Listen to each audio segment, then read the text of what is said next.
If you like the story, you can support the author on Patreon. Link is in the description. Chapter 61, A Shrine Left Without Care. Logan, where are you going? This wind is really strange, and it's such a rare sunny day. Aren't you going to stay and look a little longer? Seeing Logan suddenly about to leave, Silco spoke up at once. Even now, he still didn't know what this gust was about, but after the shock, what Silco felt more was excitement and happiness. This wind had blown away Zaun's gloom, and it had blown away the long-standing oppression in the hearts of Zaunites. When you've gone without sunlight for too long, it's inevitable that your mood sinks into something lost and bleak. Even if Zaunites are born in this place, calling it getting used to it is impossible. Because piled over above them made a constant comparison prosperous, drenched in sunlight and brightness. Harmonious and beautiful piled over was like a boulder hanging over the hearts of Zaunites, suspended there, tapping at their spirits from time to time. And so, with the pipework project finished, air purifiers able to run, and the sun finally visible even steady, composed Silco broke into a broad smile. I still have something to do. Logan turned back to look at Silco, then after a moment added, and Silco, this wind isn't strange at all. This is what we deserve. What? Silco froze, but Logan had already turned and left. Of course Logan had to go, because Jana's appearance had completely exceeded his expectations. More than that, Logan could sense the wind guiding him. Maybe Jana wanted to talk to him, too? After Logan left, Silco lowered his gaze and thought about what Logan had said, completely baffled. What did he mean, what we deserve? First of all, what did deserve even mean? Silco considered it a positive word. After you give something, the result you reap matches the effort you paid. Only under that kind of exchange could something be called deserved. But that was a transaction. And if there was a transaction, then there had to be another party to it. So, this wind is what we deserve. Silco suddenly jolted, his hand unconsciously tightening on his trousers, eyes filled with shock. Jana. His lips moved, and a name that he had nearly forgotten slipped out. She was Zaun's guardian deity, the faith Zaunites once held, but at some point, the number of people who believed in Jana had grown smaller and smaller. The birth of technology, the constant replacement of tools that changed people's lives, the rise in economic standards little by little, the people of the two cities forgot that name. Zaun could still remember only because there were always Zaunites telling Jana's stories. Passed from mouth to mouth, they kept Jana from truly vanishing from Zaun. Silco had read a book. It recorded many historical texts about Jana. Quite a few Zaunites claimed they had seen Jana with their own eyes and had received her help. In that book, Jana, this divine spirit, had three major upheavals and appearances.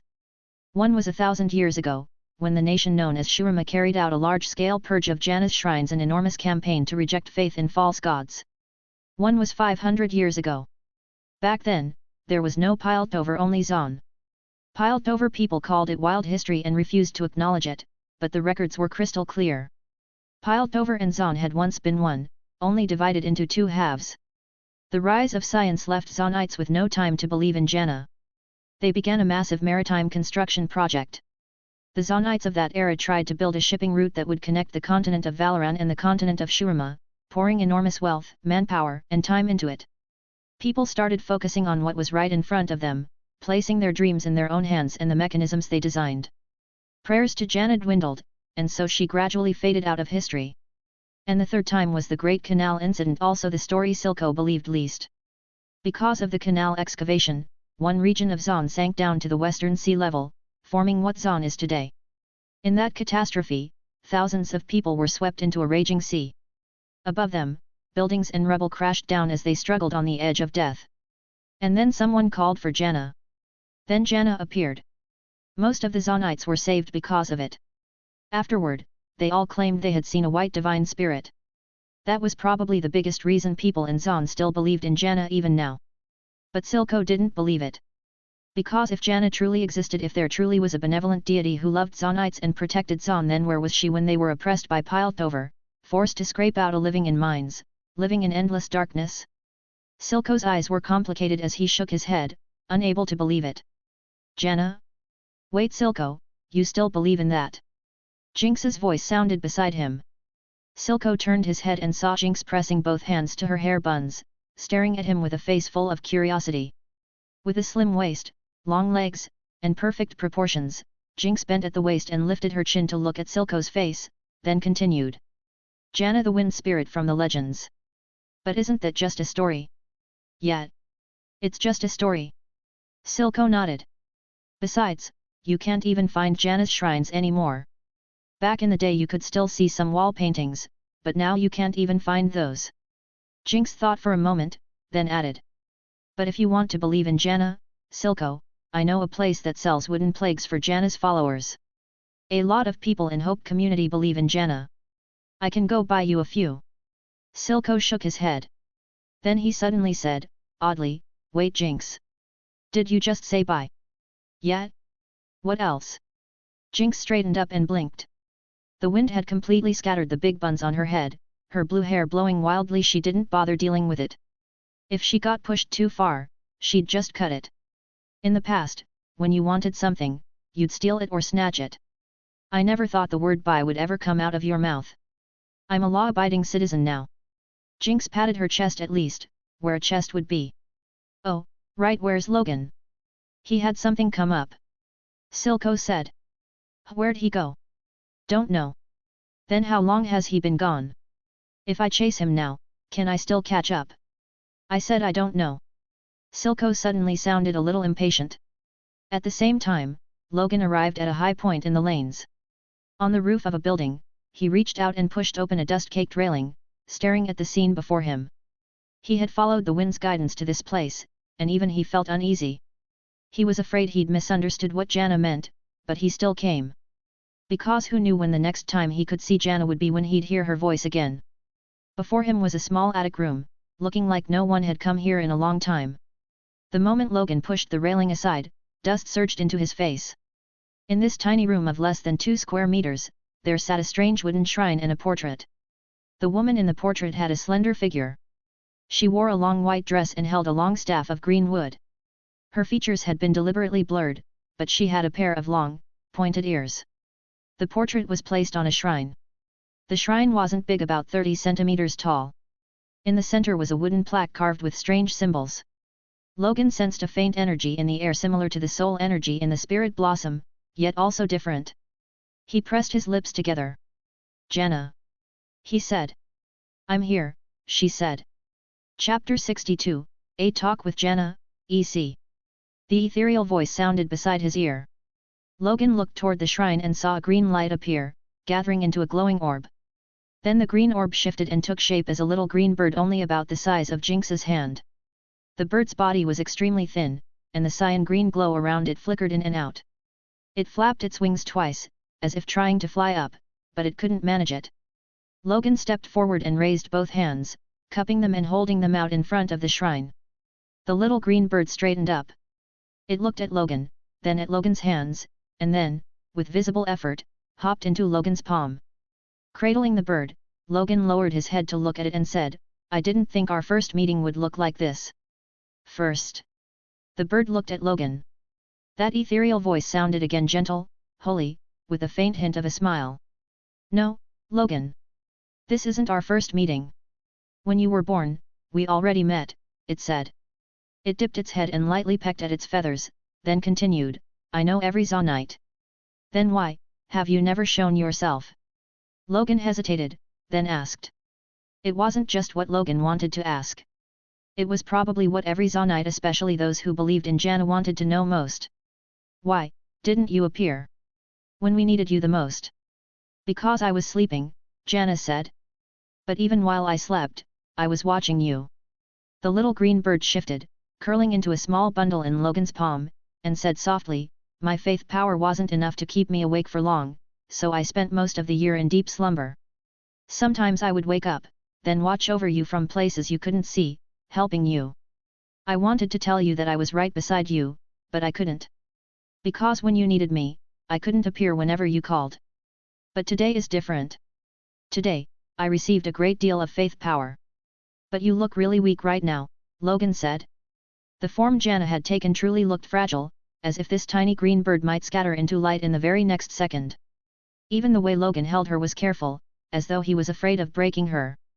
Because that wind used up all the faith power I had, Jana said with a smile in her voice, gentle and warm. Logan fell silent.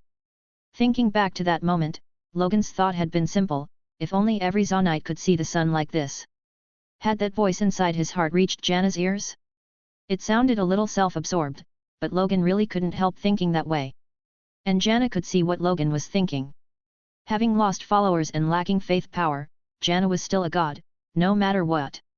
Naturally, she could sense what her follower was thinking. Amused, Jana said to Logan, "Don't blame yourself, Logan. This was something I chose to do. I'm glad you were born. I'm glad you stayed in Zaun. I'm glad you're still willing to trust me, even though, Logan, your faith is a little mixed." Logan froze. Mixed faith? How could that be? To be honest, Logan really did believe in Jana. Between the original body's memories and Logan's own bigger picture understanding, he knew Jana existed in Zaun, knew her stories, and knew what kind of god she was, otherwise how could he possibly believe in her? But Jana said his faith was mixed. Wasn't she blatantly accusing him? Am I wrong? The little green bird shifted its wings and spoke. But on you, there really is the scent of two powerful beings. One smells very pleasant, and one, not so pleasant.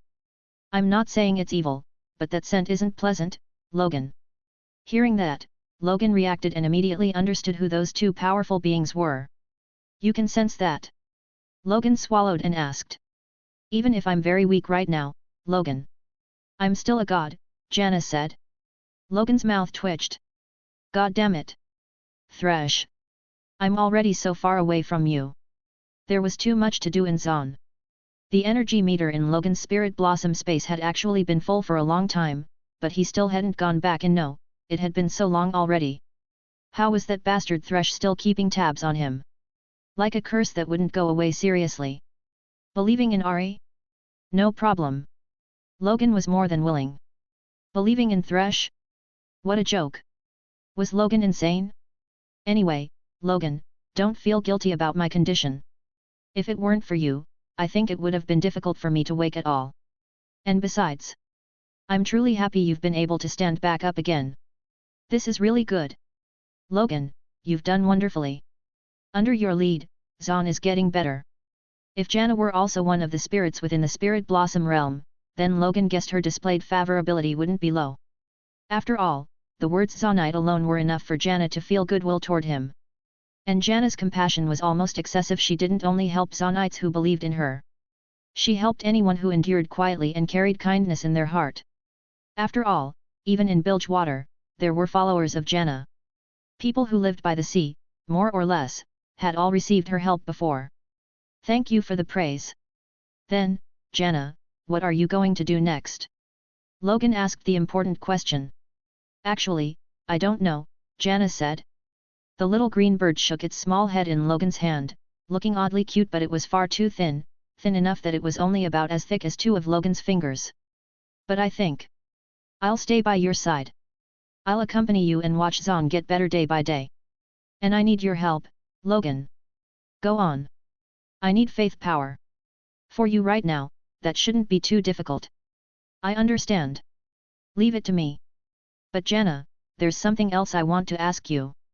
Logan gently lifted the bird until they were eye level and said seriously, Zaun and Piltover, who will you choose? I won't choose, Logan. Jana seemed to have expected the question. The little green bird rose with elegant poise, its small, round eyes meeting Logan's as that ethereal voice sounded again. I have only ever helped the weak and lowly, the side that is oppressed and forced to endure. Logan fell silent. He understood what Jana meant. But I can turn a blind eye, Jana added when Logan didn't know what to say. A very human expression appeared on the bird's face, like she was smiling. She really was smiling. There was laughter in her voice, too. Zaun has been bullied for far too long. You have resentment. You need to vent it. I'll understand, Logan.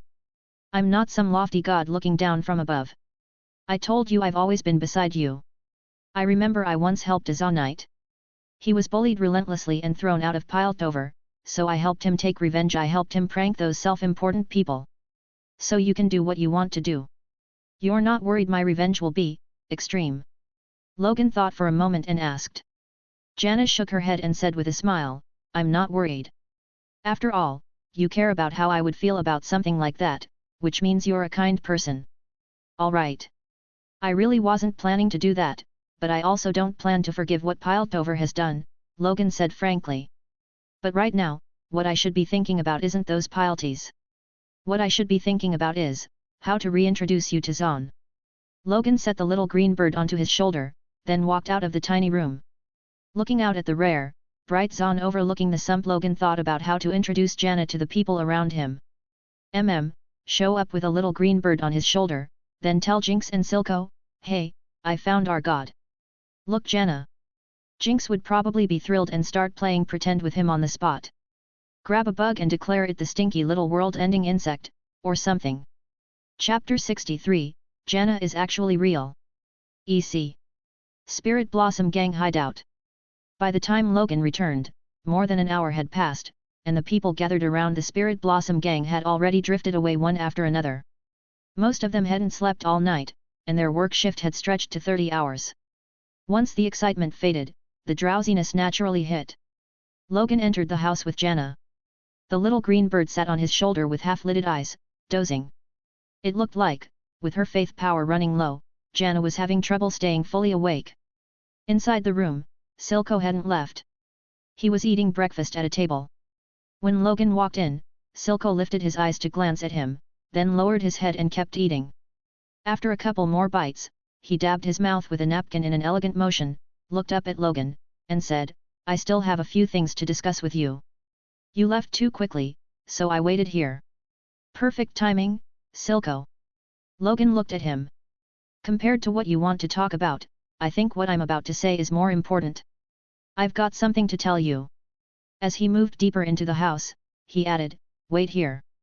I'll go get Jinx and the others." Silco nodded, sat back down, and continued eating quietly. The food tasted good. Honestly, Logan really did know how to live clean ingredients, seasoning that wasn't too heavy, nothing harsh or gritty on the tongue. Silco rarely ate in the morning, but today he'd eaten quite a lot. And now Silco finally understood why Jinx had put on a little weight under Logan's care. He was very satisfied with the breakfast, but, while he ate, there was always someone staring at him with a not-so-friendly look. That part made him less satisfied. At that moment, not far behind Silco, Six was biting into a piece of bread, glaring at his back like her eyes could shoot fire. If she hadn't seen with her own eyes how Jinx and Silco interacted, Six would have already thrown him into a chokehold. She might not be able to beat Sevika, but did that mean she couldn't beat Silco? This guy looked like a total weakling. 10 minutes later, Jinx, Silco, Sevika, Six, Echo, Marcin, Manzu, and several other key members of the Spirit Blossom Gang had gathered, and Heimerdinger had been called over too. He'd originally been at the air purification device, preparing to monitor its energy consumption and the wear on the third layer filter at the bottom. Heimerdinger wanted to collect data and see whether the machine could still be improved. But being called over by Logan didn't make him reluctant at all. He was the classic kind-hearted type, friendly to an extreme, so he simply sat beside Echo and looked toward Logan.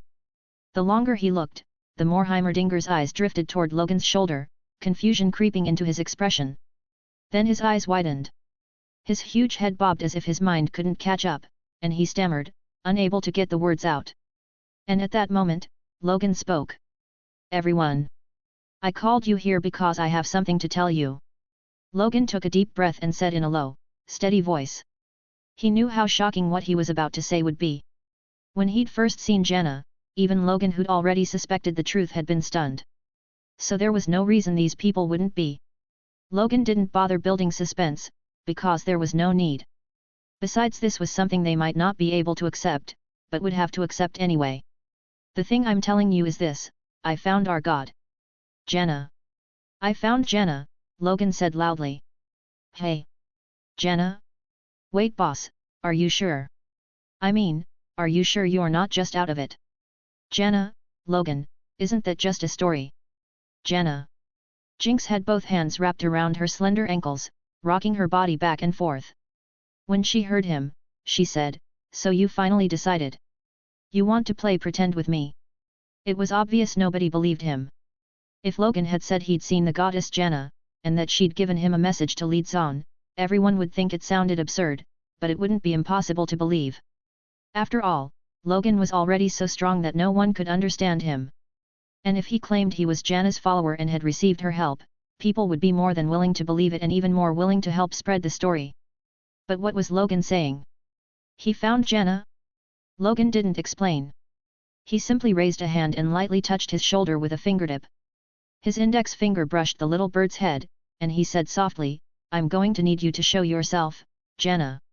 Honestly, if Jana weren't a god worthy of respect, Logan really would have wanted to do something right then. Grab the little bird and toss it out, then shout at the top of his lungs, "Show yourself, little superstar." But Logan very obviously didn't dare. From Logan's perspective, he could see Jana.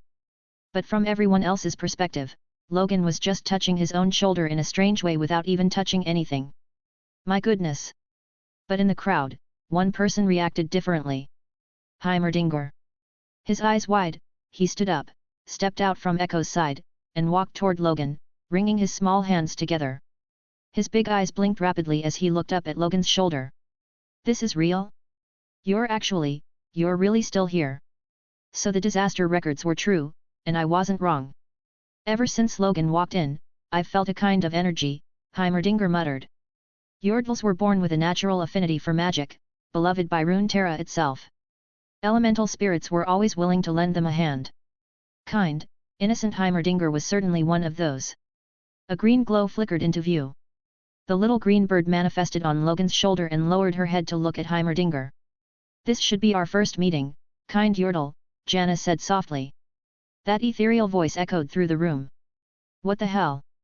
Six dropped right off her stool, clutching her backside while staring at the little bird on Logan's shoulder. Echo's mouth fell open, disbelief written all over his face. Jinx's small mouth hung slightly open too, her blue eyes full of confusion as she leaned forward, frozen. Silco stood up immediately and walked toward Logan, his expression shifting between dark and uncertain. Everyone present was stunned. "No, seriously. This. Logan, the legend was actually real? Otherwise, how did you explain that voice?" It was as if it rang directly inside everyone's mind, crystal clear, ethereal, and holy, and there was also that beautiful little green bird that had appeared out of nowhere. In the old stories about Jana, there were descriptions of her form. Most of the time she had no body at all, only a wind that brushed across people's hearts. But some claimed Jana was a massive, majestic green bird, wings so vast they blotted out the sky, saving sailors who'd lost their way on storm-tossed seas. Others said she could become a tiny, adorable green bird to guide sailors who'd gone astray across the open ocean. And some said she was a beautiful, tall woman with white hair, dressed in a long white gown. On the faith plagues made for Jana in Zaun, the image carved into them was a green bird. And so, everyone was completely blown away. "That's what I needed to tell you." Logan grinned, teeth flashing white as he continued. "And next everyone, we're not only going to install air purification devices in every corner of Zaun, we're also going to make sure every Zaunite knows that Jana has returned. Let everyone know our god is back," Logan said, smiling. Zaun had won big against Piltover, morale soaring. The air purifiers and the wastewater project had united Zaun. And Jana's appearance would push Zaun to a whole new height. Was there anything more exhilarating than a vanished god returning? Even in Piltover, plenty of people still knew about Jana and even believed in her. And Jana appeared in Zaun at the moment the relationship between Zaun and Piltover was at its most tense. What would the people of Piltover think? They would panic. To both Piltover and Zaun, Jana was like a mother. And now that mother was standing on the side that had been bullied, of course the other side wouldn't feel good about it. Logan didn't wait for everyone to process it before continuing. "I've given this plan a name. I'm calling it the Divine Restoration Plan." Silco stopped in front of Logan. Hearing those words, he stared at the little green bird on Logan's shoulder with a complicated look. The little bird met Silco's eyes. The next moment, she rose from Logan's shoulder and fluttered toward Silco. Silco instinctively took a step back, then stopped. He let the little bird, struggling as she was, land on his shoulder. "I'm sorry, Silco. When you needed me most, I was powerless. I heard your prayers, back when you were still young." Jana's gentle voice sounded beside Silco's ear, soft enough that only he could hear it. Silco lifted his head and closed his eyes. For a long time, he said nothing. And the fists he'd clenched so tightly, slowly relaxed. Chapter 64, Punch first, ask all the questions while you're punching. The goddess, now a little green bird, was surrounded by a crowd of women. Jinx, Isha, and Six were all clustered around her, with Echo and Marcin on the edge, plus Zeri who'd only just gotten back because she was fast enough to serve as a messenger and others. They were all excitedly staring at Jana, who was curled up inside a tiny house Jinx had made. That little house had originally been something Jinx built while playing pretend with Isha, but with Jana using it now, it didn't feel out of place at all. Are you really Jana? Jinx was the boldest. She reached out and poked Jana's body directly. Six immediately tried to stop her, but Jinx was way too quick. With a blue-painted index fingernail, Jinx rubbed the little bird's head, her face full of excitement. Jinx, don't do that, that's Jan. Six stammered anxiously, afraid Jinx's behavior would offend Jana. For Zaunites, especially those born and raised down in the sump, no matter how vile a person might be, once they heard the name Jana, they would still feel respect and gratitude. It's all right, Six. I like Jinx very much, Jana said gently, letting Jinx touch her. She truly did like Jinx. Because Jana wasn't human. Even though she helped humans and cared for them, she was still a god. She had lived for so long she couldn't even count it anymore. Across endless years, she'd seen too many people and too many things, and everything Jinx had done as she grew up, in Jana's eyes, it didn't really amount to much. She had seen the most despicable pieties, and she had seen Zaunites who were noble and unyielding. And in Jana's eyes, there was something in Jinx that she liked very much. That something was refusal to submit. A small body holding explosive energy within Zaun, that was genuinely rare. Really? Jinx tilted her head, braced her waist against the table, and leaned forward to peer at Jana. Of course. Back when you were still called Powder, I already knew you, the goddess said. Hearing that, Jinx turned to look at Six, her eyes full of provocation. Hear that, Six? Put away that busybody instinct. The goddess Jana likes me, not you. Six's mouth twitched. She wanted to say something, but in the end she chose silence. Still. Six was happy too. Because Jana had called her name. The goddess knew she was Six. Why are you so small? The book said you were a huge green bird, and it said you can turn into a person. Were the wall paintings you? Jinx fired off several questions in a row. Jana answered them one by one. Faith power? No problem. Logan will help you with that, Jinx declared outright, making the decision for Logan, thumping her chest like she was the lady of the house. She wasn't stupid. She understood exactly what her status was in the Spirit Blossom gang now, and she understood exactly what her relationship with Logan was. The reason she still hadn't outright said it wasn't because she was shy or unwilling, it was just that they were too familiar. She'd seen Logan running around in split-crotch pants, and Logan had seen her missing teeth with a runny nose. It was, really too familiar. Jinx, do you like Logan very much? Jana suddenly asked. And the moment Six heard that question, she slapped a hand over her face and closed her eyes. Here it comes. Behind them, Zeri's face turned red. She thought girls should talk about this kind of thing, though, did the goddess count as a girl? Of course. Logan is the best. I like him so much, and he likes me so much too. We like each other, Jana. Jinx's excitement shot even higher. She raised her voice and started enthusiastically explaining to Jana just how great Logan was, how great he was, how great he was. On the other side of the room, Logan and Silco sat facing each other, drinking peach wine. Logan's home wasn't like the Forgan Tavern, there was basically no high-proof liquor here. One reason was that Logan didn't have the connections to get it easily, and another was that there were a lot of women in the house, so strong alcohol wasn't really suitable. This sweet peach wine was pretty nice. Jinx would sneak a sip now and then, Logan knew, but he didn't stop her. Even Isha could drink this.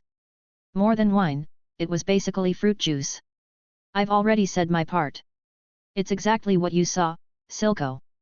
Next, we need to prepare for the divine restoration plan. If Jana can regain her strength. But will she really stand on our side? Silco cut Logan off, lifting his eyes to him. Did Silco have resentment toward Jana? Of course he did, so much of it. But when Jana said those words to him, a large part of that resentment had dispersed. Even so, Silco wasn't about to place the revival of Zaun on the shoulders of a god. Because for Silco, after everything he'd done, if the happiness and future at the end of the road were something a god fought for on his behalf, then what did all those things he'd done along the way amount to? Of course, Thinking it through carefully, Silco still hoped Jana would help Zaunites. Even if that meant everything he'd done the extremes, the sins made him carry the blame and become Zaun's villain. What he cared about more was Zaun's benefit. If his sacrifice could be exchanged for Zaun's independence and peace, for prosperity and flourishing, then he was willing. Jana said she won't interfere with us striking back. Logan looked at Silco. So in your imagination, what does the final ending for Piltover and Zaun look like? Silco lifted his cup, drank, and sat in silence as he continued sipping. After a moment, he spoke. I don't want to do anything to Piltover. I only want an agreement from them, Zaun's independence. If necessary, I think we can absolutely cooperate with them. Of course, if we can make them suffer a loss, embarrass them, that would be best. Seriously?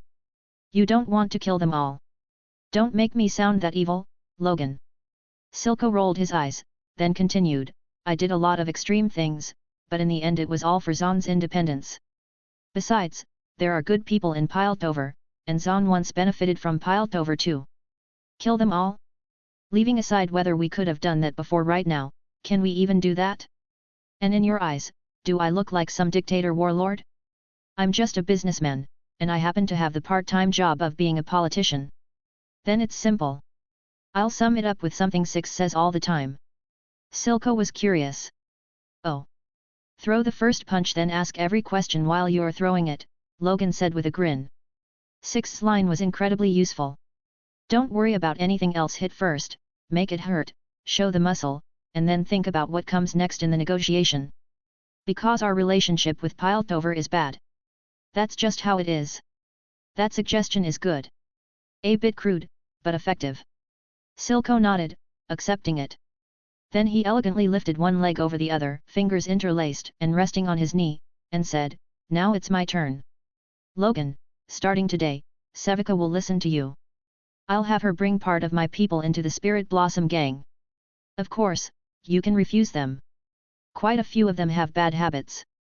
If they come in and something happens, I think you'll end up giving me face. They'll cause you plenty of trouble. So you can keep them on the outer edge of the Spirit Blossom gang. A lot of things can be handed off to them.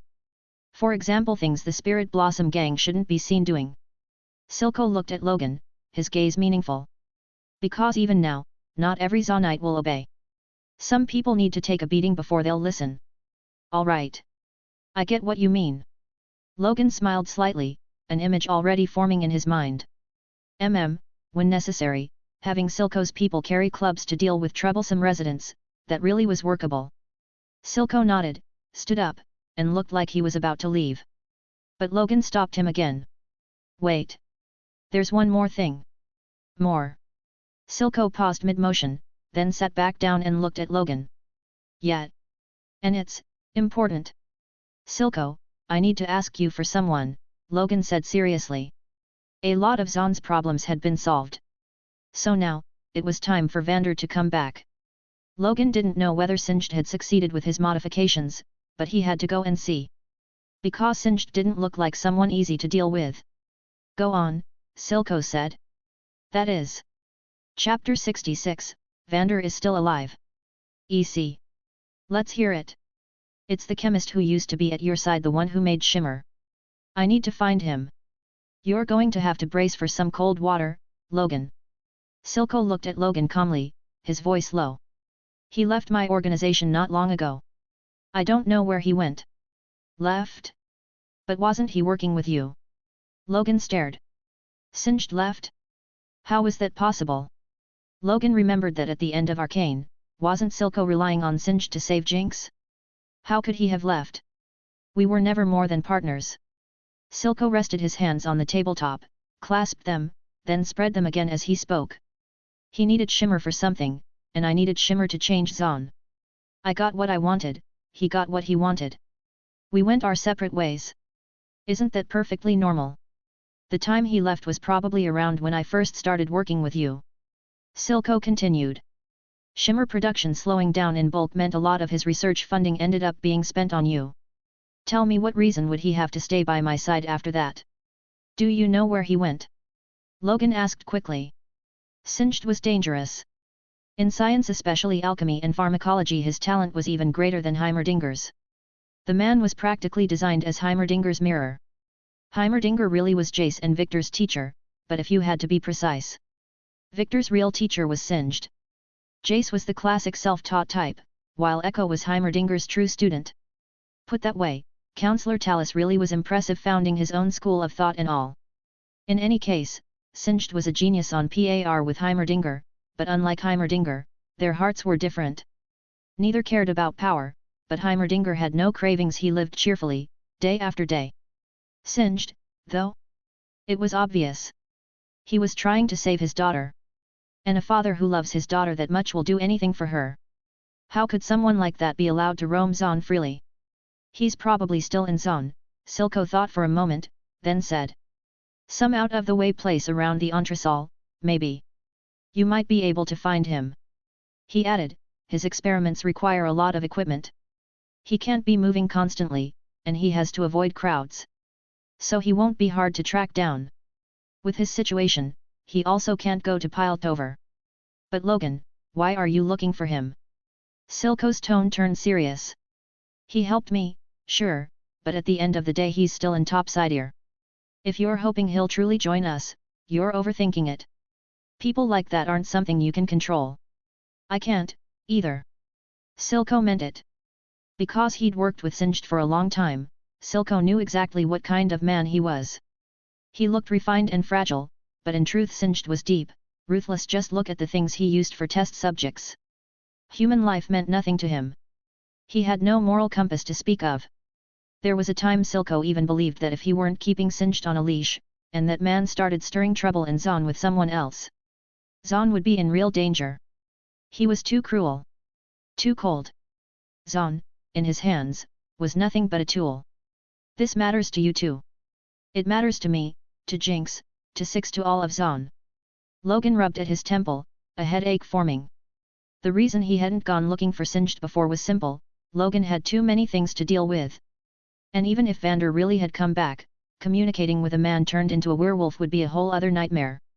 Searching then would have been inviting trouble. Another reason was that Logan had always assumed Singed belonged to Silco. Once Logan and Silco were on good terms, finding Singed would have been as easy as asking. But now it was clear Logan had been arrogant. Still, so long as Singed was in Zaun, Logan could find him easily, because Zaun was his turf now. Hadn't Silco even put his second-in-command at Logan's disposal? Sevika, in Zaun, was Silco's symbol. Everyone knew she was Silco's most trusted right hand. Important to me too. Silco frowned. But Logan, I don't see what could possibly be on Corin Rivek that would matter to me now. It's Van. Wait. Logan snapped his head around toward Silco, his voice jumping. What did you just call him? Corin Rivek. What, you didn't know his real name? Silco knit his brows, clearly exasperated. If he could, he really wanted to personally teach Logan what it meant to be steady. This was someone about to become the boss of all Zaun, yet he was jumpy and rash. What kind of look was that? But Logan wasn't listening. He was stunned. Corin Rivek? How was Singed Corin Rivek? Logan had seen rumors before, people claiming Oriana was Singed's daughter, because the little girl in Singed's pocket watch looked exactly like Oriana. But those guesses were immediately shut down by others. They said you couldn't point at a face in a single scene and declare XX is XXX, and that doing so was stupid. Like, see that rock over there? Go on, pick it up. Congratulations, you've picked up young Malphite. Looking similar, having one image, none of that makes someone a champion. And Oriana's story was complete and self-contained. Her father had a shop in Piltover, she became the Lady of Clockwork because of an accident, her father couldn't let her go, and so he rebuilt her. It didn't hinge on other champions. It was Oriana's story. But now Silco was telling him that Singed's original name was Corin Rivek. How could Logan not be shocked? So, Singed really was Oriana's father? But in the rift, the two of them didn't even have any real Easter eggs together. Why are you so surprised? Silco asked. I don't even know how to explain it to you. Logan's head throbbed. So unsteady. Silco's voice stayed even. Fine, then tell me, why is he important to me? Shimmer is already stable. Now we have Echo and Jinx researching it. Maybe they're not as talented as he was, but add Heimerdinger into the mix and... Logan looked at him, desperately wanting to spit out, "You don't know a damn thing. That name is a shock to me, alright?" But in the end, Logan only shot Silco a look and snapped, "Because he's resurrecting Vander, you idiot. Got it? Vander is alive and he's in that man's hands." Bang! The chair flipped backward as Silco surged to his feet. His eyes went wide, and he shouted nearly crazed. "What the hell did you just say? Vander is alive?" Everyone in the room heard it. Silco lost control. He was normally elegant, always composed, but now his lips trembled, his eyes bulged, and he'd even cursed. And in the same instant, two pairs of blue eyes snapped toward him. Jinx's lips quivered as she collapsed onto the floor, while Six sprang up and charged over. "What did you say? Silco, didn't you kill Vander with your own hands? What do you mean he's still alive?" Six demanded it, her voice loud and raw. Silco didn't even acknowledge Six. He just stared at Logan like he was trying to tear the truth out of him by force. Logan looked at Jinx. She was staring back, hope and fragility trembling in her eyes. Then he looked at Six, furious, like she wanted to kill someone, but tears were already spilling from the corners of her eyes. Finally, he met Silco's gaze. "Yes," Logan said. "Vander is alive." Chapter 67, The Search. Find the chemist singed. "How could that be? No. No, that's impossible. That can't be real. Logan, Vander died by my hand. I was the one who pushed him down. I watched him fall into the fire. When I was holding Jinx, his bod." Silco couldn't finish. Hollow-eyed, he tried to drop back into his seat, but the chair had already been kicked over when he stood up. Logan reacted instantly, grabbing Silco's arm so he didn't crash to the floor. "Did you ever find Vander's body afterward?" Logan asked, staring at Silco seriously. "I left him there," Silco answered, looking back at Logan. "What are you two even talking about?" Six cut in violently, forcing herself between them. With her back to Silco and her face to Logan, she demanded loudly, "Are you joking right now? I saw it too." "That's not a funny joke, Logan. Calm down, Six. I have no reason to lie to you. Vander matters to me too. I'm not going to use him for some sick joke," Logan said. Then he turned to look at Jinx. Isha was pressed close to her, with Zeri and Echo standing behind them. Zeri clearly had no idea what was going on, while Echo just stared at Logan with his mouth slightly open. Logan lifted a hand and beckoned Jinx over. But hesitation flickered across Jinx's small face. She bit her lower lip, her nose wrinkling as she looked at Logan. Should she go over? Did she still have the right to be part of anything that involved Vander? "Come here, Jinx," Logan said. At his voice, Jinx sucked in a breath, set down the pen she'd been using to tease Jana, and walked toward Logan. Then she stopped at his side. No longer bursting with energy, she looked pale and drained, shrinking behind Logan as she watched Six riled up and shaking, and Silco, who looked like his soul had been ripped out. "That's Vander," Logan said. Who in all of Zaun didn't know him? But after that day, Silco, did you ever hear anyone talking about where Vander's body was buried? Silco raised his head to Logan. "No. But Vander did disappear. I left him there on purpose, because they would take him away and bury him." Logan nodded. If that was the case, then it wasn't strange at all. If Singed used Vander's body for experiments, then it was probably from the people Silco sent afterward to retrieve the body. Because no matter how vicious Silco was, there was no way he would willingly hand Vander's corpse to Singed to be turned into a lab specimen. Silco and Vander were brothers. They'd once stood on the same side. Later they split because their paths diverged, but what they'd shared didn't just vanish. Leaving Vander there so the people of the Lane's people, grateful for what Vander had done, could take him and give him a proper burial. That reasoning held up. Except for one problem. Singed was a thief. "That's where it goes wrong," Logan said. "Vander was probably taken by Singed and used for experiments. But even if that's true," Silco said, "he was dead then. Even if Singed brought him back, what came back would be an experiment. A monster." As he spoke, he nodded, his tone turning absolute. "That wouldn't be Vander. Silco, he cares about Zaun more than anyone," Logan said. "And he has 2 kids here he can't let go of. He won't surrender. And besides," Logan added, "we have Jana now. She can help us." The goddess curled up inside the little house Jinx had made for her. Hearing her name, she froze, as if she wanted to say something then said nothing at all. Could she, really? Even at her peak, she couldn't bring the dead back to life. What was Logan talking about? But Logan's thoughts were clear. Maybe Jana couldn't. Ahri definitely could. Yes, we have Jana. Six finally understood what they were saying, and the words came out in a rush. If what Logan says is true, then we have to find him. We have to find Vander. We can't let him become a monster. I can't just leave him alone out there. Powder, you feel that too, don't you? Six looked at Jinx. This time, Jinx didn't argue with the name. Her lips parted. Behind Logan's back, her hand clenched tight around his clothes as she lowered her head. I don't know. What? Powder, what are you saying? That's Vander. You don't want him to come back. Six went still. Her voice rose for a split second, like her temper was about to ignite, then she forced it down, looking at Jinx as she lowered her voice. Six knew this wasn't the moment to explode. Of course I want him back, Jinx said, lifting her head to Six. He wasn't just your father. He was mine too. But I'm scared. I'm scared. Jinx's eyes shook.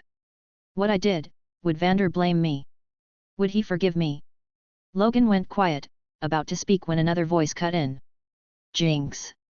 Silco closed his eyes, and said softly, he will. He will.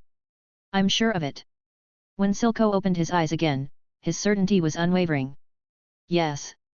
Vander would. No father refuses to forgive his daughter's mistakes. More than that, fathers will carry those sins for their daughters. If it were him, he would, too. Silco once couldn't understand Vander. But now, Silco was Vander. Jinx was his daughter. And if Vander truly came back only to rage and refuse to forgive Jinx, then Silco wouldn't mind killing him again even if Logan killed Silco for it. He would still do everything he could to make Vander die a second time. Jinx was perfect. No one had the right to condemn her. Silco's gaze gradually steadied, cooling into focus.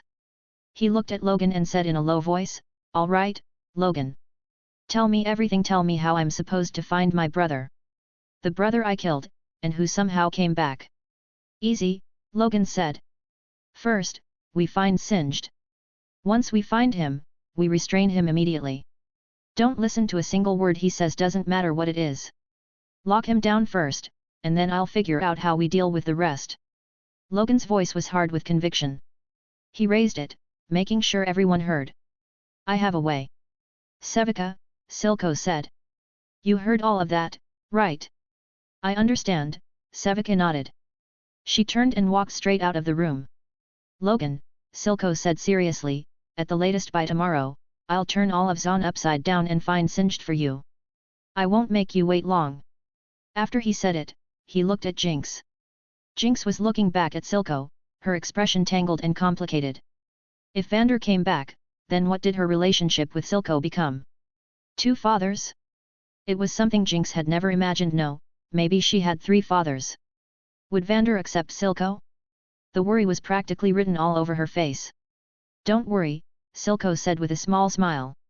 He reached out, wanting to touch Jinx's cheek, but his hand hesitated and stopped halfway. What was he to her now? With what right did he get to comfort her? But in the next moment, Jinx reached out first. She grabbed Silco's hand and pressed it to her face. She looked up at him with wide eyes, and Silco understood everything in them. "Everything will get better," Silco said deeply. "I promise." Chapter 68, We Can't Just Sit and Wait to Die, EC. Piltover, the council hall. Marcus was dressed neatly, a folder of documents in hand as he was escorted through the doors by other enforcers. The moment he stepped inside, several pairs of eyes locked onto him. The councillors' gazes fell on him, making his heart jolt instinctively, but Marcus lifted his head, steadied himself, and walked to the empty space at the center table, standing there under their scrutiny. After investigation, Zaun's actions over the past 2 days are as follows. Marcus opened the file. The pages were packed, line after line detailing everything that had recently happened in Zaun. First, without authorization, they dismantled the wastewater pipes, repaired them, and sealed sections off. This will cause problems for Piltover's future wastewater disposal. He had barely finished the first point when a councillor spoke up. "What? They repaired the wastewater pipes, how dare they? Balbach's voice buzzed with irritation. His mechanical face revealed no expression, but his displeasure was thick in his tone. Without permission, altering the pipes on their own, do those Zaunites still recognize our authority at all? Mel frowned as she listened. She wanted to ask Balbach, why should Zaun have you in their eyes? Mel arrived in Piltover only after the pipes were already built. To be blunt, she'd always felt Piltover's actions were wrong because yes, the system benefited Piltover, but it severely harmed Zaun. If Zaun hated Piltover for it, wasn't that the natural outcome? You couldn't slap someone across the face, demand they never dare slap back, and then forbid them from even resenting you in private. Even Naku's wasn't that overbearing. But Mel had also enjoyed the convenience brought by her predecessors, and because of that, she had no standing to condemn the other counselors outright. No, in truth, everyone sitting here was a beneficiary. The pipes had been built a century ago. It wasn't something this generation had constructed themselves. They're getting more and more lawless. Another voice rang out slow, drenched in resentment. Marcus acted as if he hadn't heard and continued. Second, Zaun has set up a checkpoint on the promenade. What the hell is that supposed to mean? Solo shrieked. A checkpoint, Marcus replied. Just like the station we set up on the bridge, except they're screening Piltovans. Starting yesterday, Zaun is allowing Piltovans into the entresol, but only if they pass an identity check and write down their reason for going into Zaun. Fuck that! Solo cursed outright, losing all composure as he shot to his feet. He looked around at the other counselors and shouted, "Did you hear that? Did you all hear that? It's only been a few days, just a few days. They think because they beat us once on their turf, they get to turn the tables and become the masters? Since when did we fall so low that we have to watch their mood and act accordingly?" Solo kept going, voice rising. In all of Piltover's history, through every administration, every council, nothing this absurd has ever happened. Solo, please calm down, Mel couldn't help saying. Calm down? Counselor Mel, how am I supposed to calm down? Solo snapped. What do they think they're doing, rebelling? Declaring independence? I won't allow it. Not on my watch. I'm not going to be remembered for this humiliation. Counselor Solo, sit down, Jace said, looking at him. We are in session. Show the meeting the respect it deserves, because that's also respect for yourself. Solo froze, then dropped back into his seat with a furious huff. As he sat, he slammed a fist hard onto the table to show his displeasure. Marcus pretended not to notice. With a nod from Jace, he continued. Third, Silco, the man we believed to be the mastermind behind all this, Zaun's true power. But our findings were incorrect. The one driving what's happening isn't Silco. It's the leader of the Spirit Blossom gang, Logan. I've never even heard that name, Counselor Hoskell said, frowning. They'd heard of Silco, Zaun's well-known industrialist, a man who did business with plenty of topsiders. The counselors also knew the names of certain Cambarans. But Logan? That one, they truly didn't know. Marcus explained, he's a new gang boss who surfaced in Zaun. In just 2 months, he's consolidated multiple districts. He now controls the largest community by population in Zaun, and half of the lanes already belong to him. Sheriff Marcus, Solo said with a dark expression, I have reason to suspect negligence on your part. Why didn't we know this sooner? Marcus didn't argue. He simply said, because of Silco. The Spirit Blossom gang was founded 2 months ago, but the consolidation becoming Zaun's largest gang only happened about 2 weeks ago. In other words, they achieved it in half a month. Silco pushed it from behind the scenes and forbade his people from passing information outside. And the situation in the lanes? Marcus spoke evenly. All of you know it well. Unless it's absolutely necessary, our enforcers don't dare go into the lanes. Logan must be Silco's successor, Marcus concluded calmly, and he has already inherited Silco's position. So he's our enemy now. Sheriff Marcus, do you have any files on him? Any photos? Marcus shook his head. Strangely enough, Piltover knew almost nothing about Logan. In all the information they could dig up, there was only his gender and birthplace. Male. A Zaunite born in the lanes. That was it, so brief it was unsettling. They didn't even know his age. Let's stop here for now, Jace said, rubbing his brow as irritation weighed on him. We'll reconvene later. In the meantime, everyone take a breath, think carefully, and decide how we're going to deal with Zaun. Victor's life hanging by a thread was already crushing him. That burden alone made it hard to breathe, and now, during his time as a counselor, Zaun was openly pushing back. Jace was truly fed up. During the recess, Jace looked at Marcus and said seriously, "Sheriff Marcus, I want you to find a photo of Logan. If our enforcers can't even identify who our enemy is, can't even get their hands on a single photograph, then I genuinely believe the enforcer department needs a massive overhaul. Piltover gives you an enormous budget every year and affords enforcers this level of benefits, so you'll protect Piltover with everything you have, not so you can neglect your duty."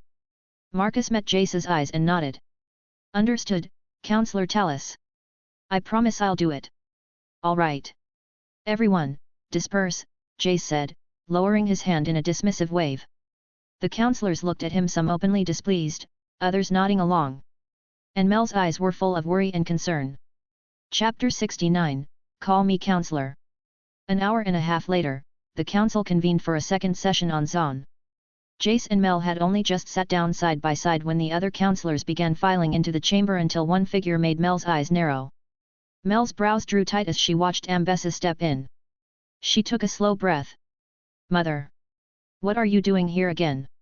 "I'm here to see what you're actually planning to do about the two cities problem." Ambessa let out a soft, mocking laugh as she spoke.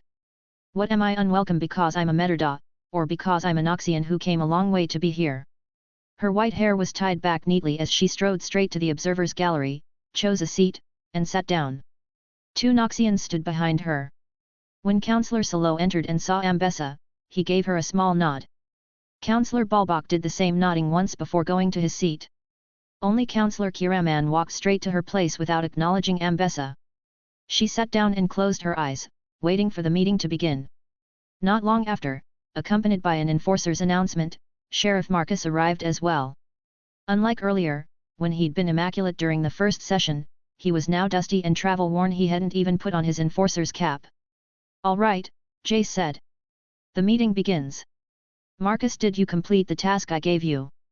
Marcus stepped forward and distributed the files in his hands to every counselor. Jace picked his up. The moment he saw the photo clipped to the front of a warm-looking young man with a bright smile, his brow furrowed hard. The boy looked a lot like Victor, smooth black hair, clean features, a gentle presence. Someone like that was leading Zaun's rebellion? A gang boss? Jace couldn't help feeling doubtful.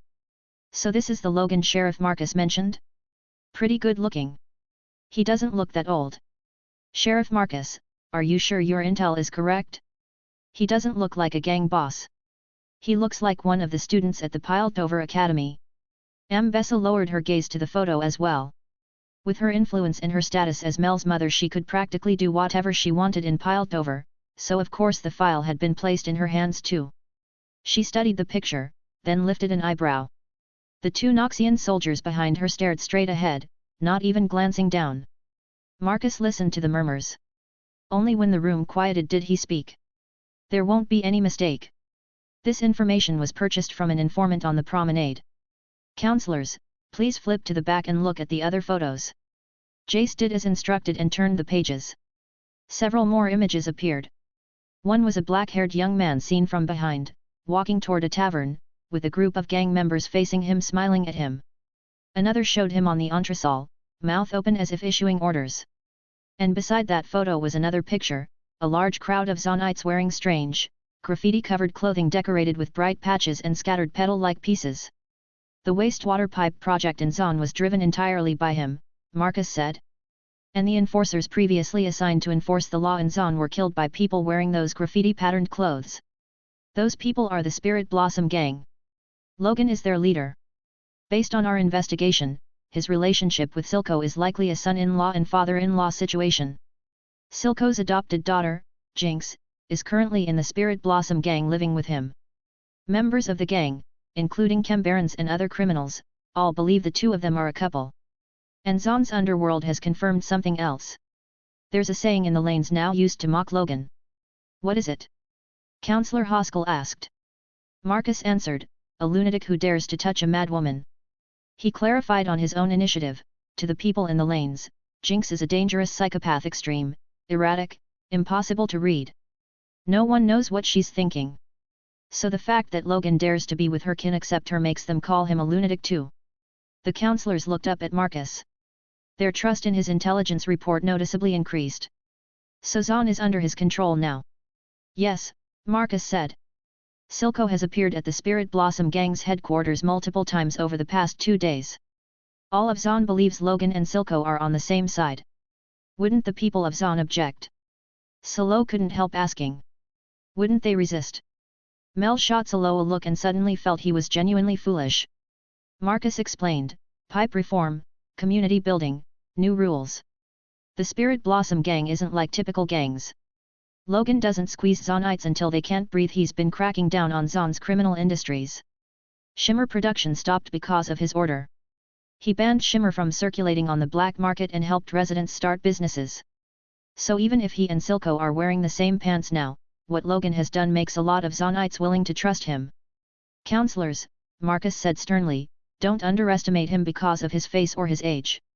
Right now, he is Zaun's ruler in every sense of the word. Everyone Zaun is united again, Haskell said. If we mishandle this, what happened 10 years ago will happen again. Everyone understood what Haskell meant. That day, blood stained the bridge red. Both cities lost plenty of people. So what do we do? A counselor frowned. Make peace. I don't think peace is impossible, another said.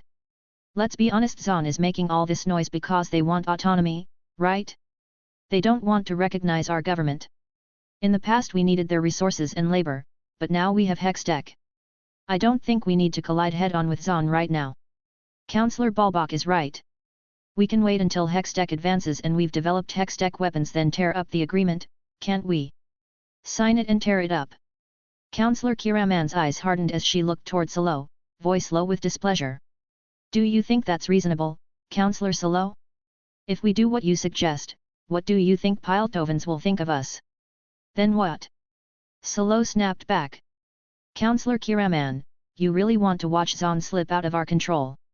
The room erupted into arguments. Some believed that with Hextech, future production wouldn't need Zaun anymore and letting Zaun go independent and play on their own wouldn't be the end of the world. After all, Hextech would only widen the gap between the cities. But others felt that letting Zaun do this would destroy Piltover's pride. And what would Piltovans think? For centuries, nothing like this had happened. If it happened on their watch, would they be remembered as the worst council in Piltover's history? Clap. A slow, heavy applause broke through the noise. Ambessa was clapping. Clap. Thank you, she said as she rose, eyes sweeping the council with a cold smile, for putting on such an entertaining show. She looked at them all and spoke with open disdain. Seems everything I told you some time ago was wasted breath. You have money, people, power, and you're letting your enemy grow. What exactly are you thinking? Lady Ambessa, Councillor Kiraman said, unable to hold back, watch your words. Zaun is not our enemy. Oh. Ambessa's gaze settled on Kiraman, calm as ice. If they aren't your enemy, then why do you take Zaun's mines, suck their blood to feed this city, and then turn around and call them filthy? Why do you clutch your wealth so tightly you won't share even a crumb with them? Don't you feel how hypocritical that sounds? You. Ambessa didn't bother with Kiraman again. She faced forward, her hand clenching into a fist as she raised her arm and declared in a deep, forceful voice. If Piltover wants to grow, if it wants to become the jewel of the world, then Zaun's problem must be resolved completely. A Zaun you can't control is not a good Zaun. Once it slips the leash, what will it become? Not one of you can say. You want reconciliation, but have you asked what the Zaunites want? If they had any desire to reconcile, they wouldn't be forming gangs, killing enforcers, and rebuilding your precious pipes without even speaking to you first, would they? They're provoking you. And if you lack manpower, if you're afraid you can't defeat Zaun, then don't worry. As a member of House Metterda, I won't stand by and watch this city rot on its own. I'm willing to place my people at your disposal. Nakus will be your ally. In the name of the current head of House Metterda, Ambessa Metterda, I am willing to swear a pact with you all. Ambessa's eyes turned to Jace, who had remained silent. The corner of her mouth curved upward. Choose a general to suppress Zaun. I will support him, help him crush Zaun and bring Piltover an even brighter future. Mother. Mel's voice sharpened with alarm. Ambessa lifted a hand and pointed directly at Jace, her voice ringing through the chamber. I think Jace Talus is an excellent choice. Young, talented, steady. I believe Councillor Talus can serve as Grand General. At the table, Silco hesitated then, after a moment, he nodded and raised his voice. I agree with Lady Ambessa. We can't let Zaun slip out of our control. I agree as well. I think it could work, Haskell said, looking at Ambessa with a meaning-laden stare. If the Noxians are willing to help, this war will be easy. But that agreement we should draft it very carefully. The female councillor with the ringed collar glanced at Haskell. When she saw him nod, her eyes lowered briefly, then she raised her hand. We'll draft the agreement, she said. I guarantee we won't let our new allies suffer any losses. Ambessa's brow creased. Kiraman bit her lip and looked around at the council. You're starting a war. Zaunites share the same blood as us. Centuries ago, Zaun and Piltover were one. I absolutely will not support this. House Kiraman will not approve of this. She stood, then looked to Mel. Mel rose as well. I don't approve either. Jace. Mel looked at him, urgency in her eyes. Jace drew a deep breath and raised his hand. The instant he did, panic flashed in Mel's eyes. He can't agree to this. Even if they solve Zaun, what about Nakos? This is letting the wolf into the house. But then Jace spoke. I don't approve. He lifted his head, gaze calm. He hadn't said a word until now, just sat and listened as the councillors fought. He knew what was happening between the two cities. He knew what they were really arguing about. And now, Jace continued. I hate Zaun. I always have. And yes, I've even supported using war to pressure Zaun, to control Zaun. Then Silco started, but he couldn't finish. Jace ignored him and looked straight at Ambessa, voice deep and uncompromising. But it won't be Nakos that drags us into war. I respect you because you are Mel's mother. But setting that aside, I do not welcome you in Piltover. And what you are doing now crosses the line. This is between Piltovans and Zaunites. It's our business. It has nothing to do with you Noxians. His words were sharp as steel, no hesitation, no wavering. Ambessa blinked, surprise flickering in her eyes. She'd thought she understood this young councillor well enough. But now she saw it clearly, someone who could seize power at such a young age, someone Mel could fall for, truly did have something exceptional in him. Jace, you may not understand what you are doing right, and Ambessa smiled as she began. Councillor Talus, Jace snapped, raising his voice rudely, cutting her off. Address me properly. Then he turned to Marcus, face cold. Sheriff Marcus, so anyone can just walk into our council chamber now? What exactly are the enforcers doing? My apologies, Councillor Talus. Marcus hurriedly raised his head and pressed the alarm. A moment later, a squad of enforcers poured into the room with rifles in hand, surrounding the chamber. Behind Ambessa, the bearded Noxian stepped forward with a dark expression, rolling his shoulders as if ready to act, but Ambessa lifted a hand to stop him. She looked at Jace and smiled. You're right, Councillor Talus. I did overstep. Then she glanced at Mel. Mel, your taste in men is excellent. After that, Ambessa spoke calmly. We're leaving. And with that, Ambessa led her people out of the council. In the corridor outside the council chamber. We're just leaving like this. The bearded man moved closer to Ambessa and murmured.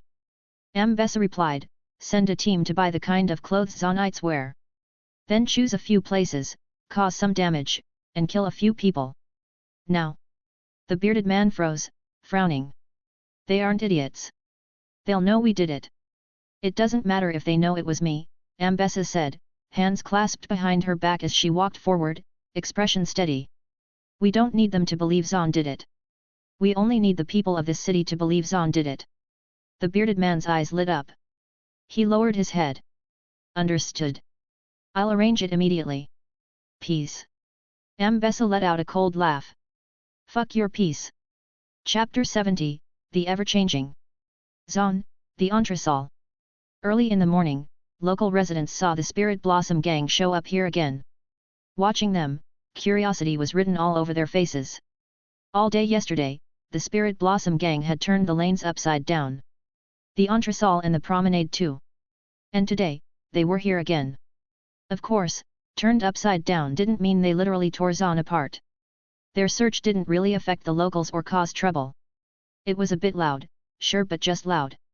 And for Zaunites, noise hardly counts as a problem. Back when Chembaron's factories used to thunder day and night, and shimmer junkies were roaming around, the chaos they made was far worse than the Spirit Blossom gangs shouting while looking for someone. So beyond being curious, quite a few residents even wanted to help the Spirit Blossom gang. Right now, Sevika stood in the street, directing the team's movements. You go that way. Check along the drainage canal. Someone could be hiding over there. 6.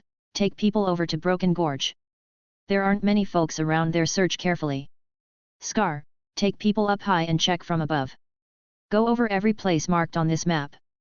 Sevika really lived up to her reputation as Silco's right hand. The moment everyone assembled, she started issuing orders quick, clean, and precise, assigning each person their task. But this wasn't her first time doing this.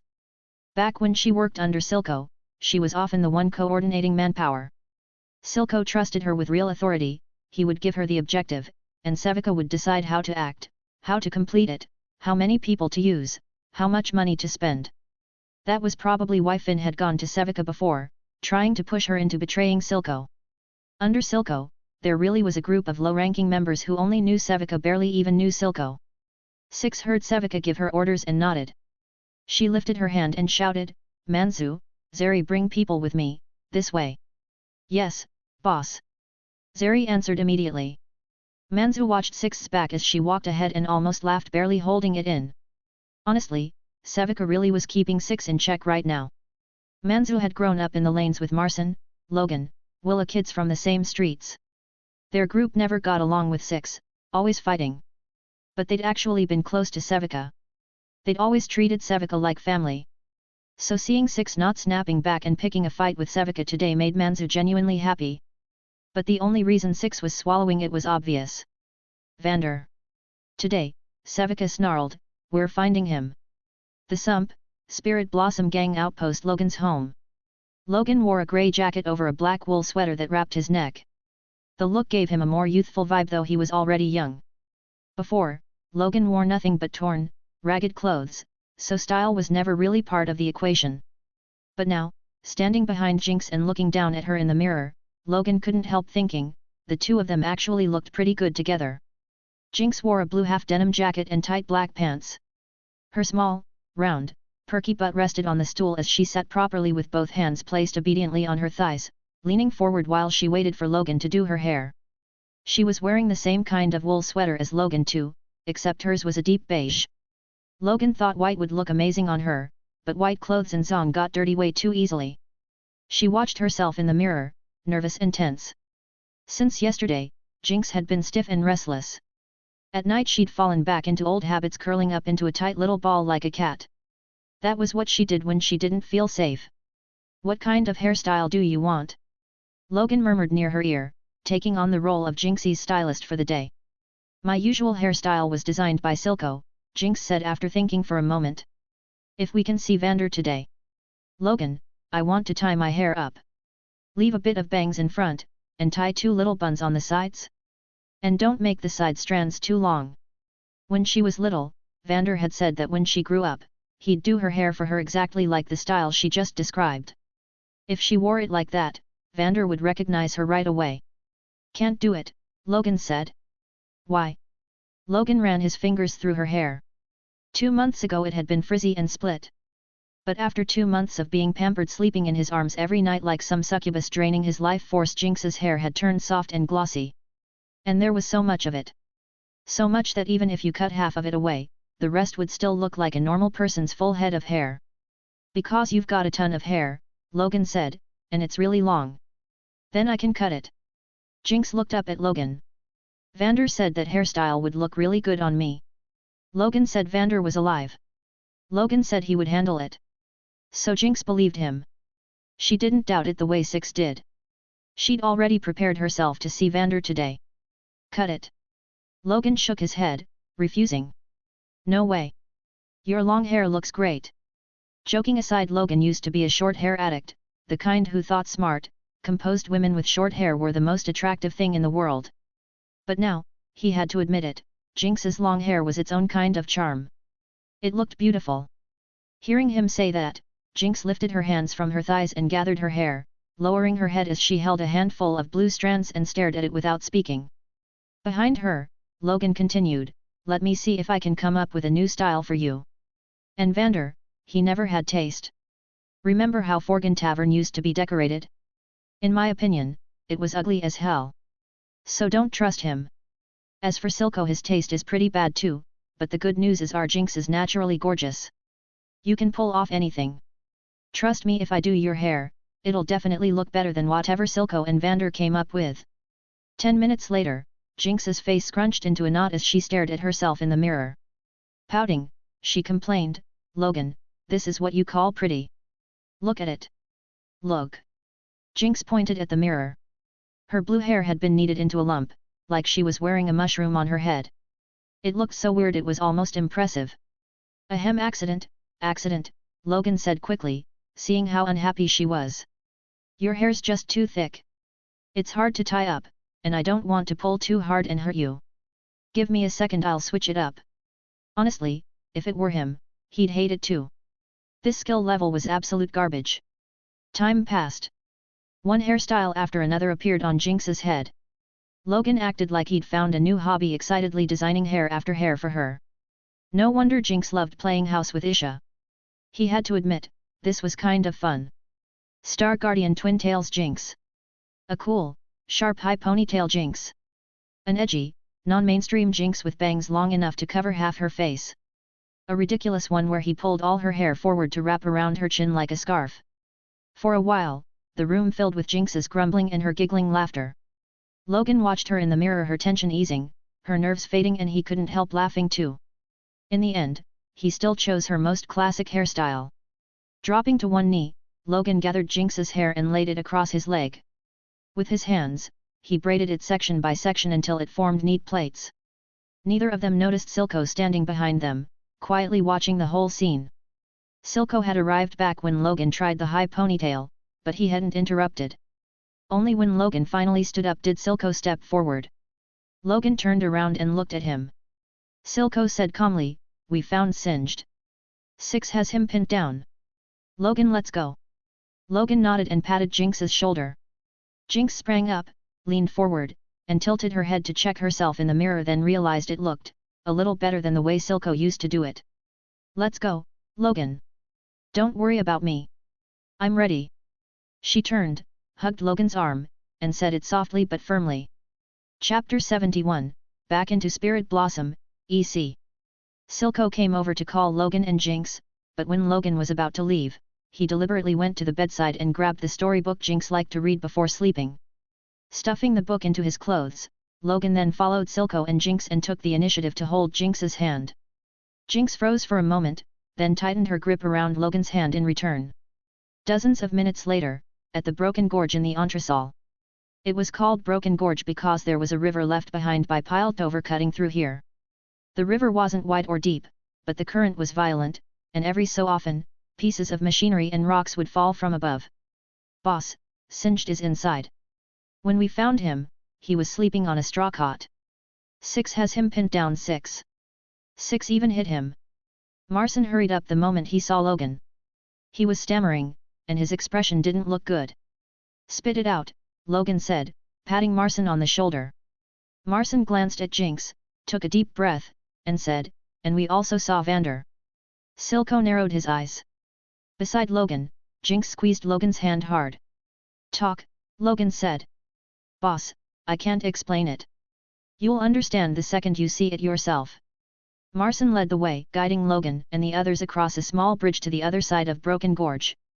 This side was packed with people, Spirit Blossom gang members and Silco's men everywhere. Around 300 in total, sealing the area inside and out.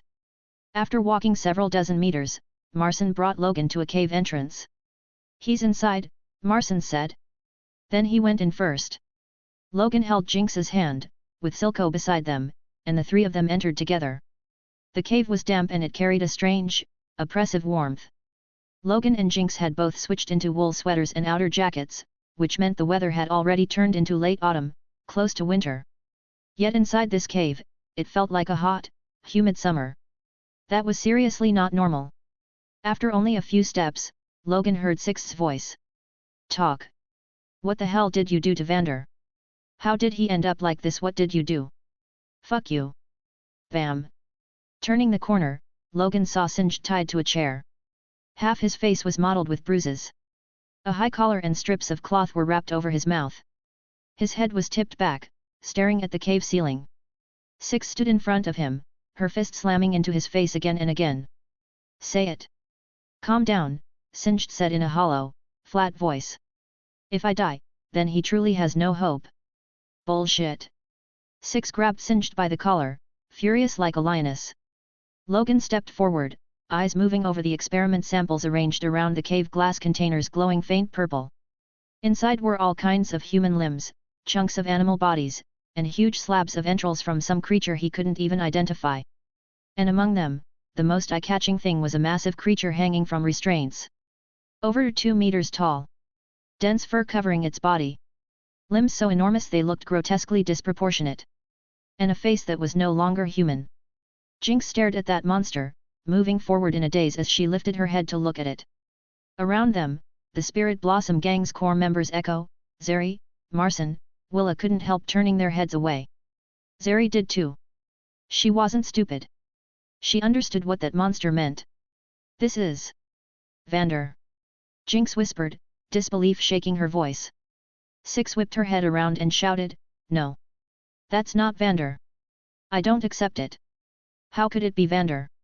In Six's memories, Vander was tall, someone who always looked at her with gentle eyes. Her father.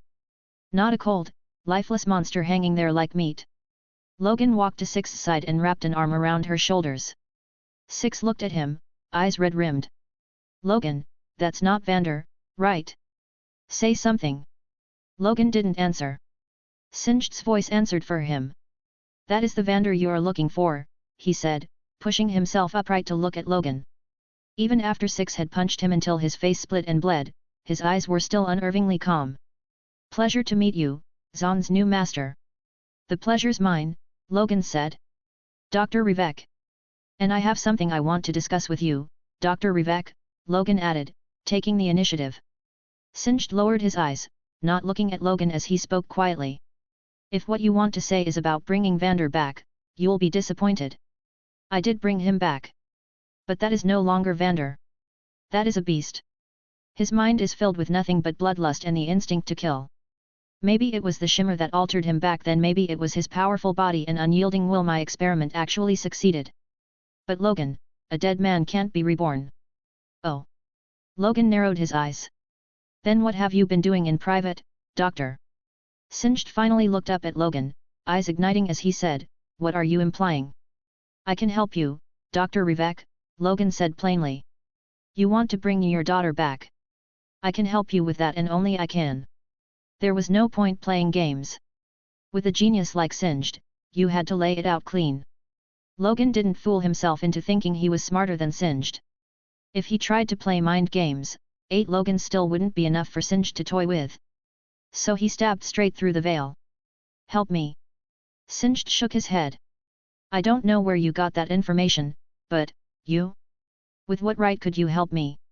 Because I have her, Logan said, extending a hand to the side. A small teal-blue bird appeared, settling into his palm. It lowered its head and looked at Singed. Singed's brows snapped together. You don't recognize it? Logan asked. Should I? Singed said, confused then, as if something clicked, his pupils contracted sharply. A name left his mouth, trembling. Jana. Hello, Corin Rivek, Jana's voice said. In an instant, Singed's body shook. The calm vanished from his gaze, replaced by feverish, near-manic fervor as he stared at Logan and roared, how did you do it? No wonder Silco was willing to help you. No wonder you have the strength to defeat Shimmer-modified people. It's all because of her. Untie me, Logan. We need to talk properly. Singed's eyes were wild. If science couldn't bring his daughter back, then what about magic? What about the power of a god? Now you're willing to talk. Logan said. I'll give you everything, Singed said, staring at Jana. All my experimental data. I'll help you too so long as she's willing to help me. Jana, meanwhile, felt her whole face go flat with disbelief. Why did it feel like, starting yesterday, she'd been lying non-stop? She really couldn't resurrect people. Logan reached out and tore apart the ropes that had Singed bound tight. Singed surged to his feet, but Six had beaten him too badly. He staggered, pitching forward. Logan caught him, and the little blue bird fluttered up to Logan's shoulder. Over the past 2 days, Spirit Blossom gang members had begun believing in the goddess. The faith wasn't much, but it was enough to keep Jana conscious enough that when she flew now, her movements were smooth and easy. Compared to when she'd first appeared when she'd flapped for ages and still couldn't get airborne, the difference was huge. Bring someone who can understand what I'm saying, Singed said, lifting his head to look at Logan, voice heavy. I keep my word. Everything I know, everything I have, I'll give it to you. Jinx, Logan said, raising a hand. Jinx turned toward Logan, then jogged over. Echo. Echo took a deep breath and came over too. The 2 smartest people in the Spirit Blossom gang arrived in front of Singed. And Singed kept his word. He led Jinx and Echo to his workbench and began explaining something to them.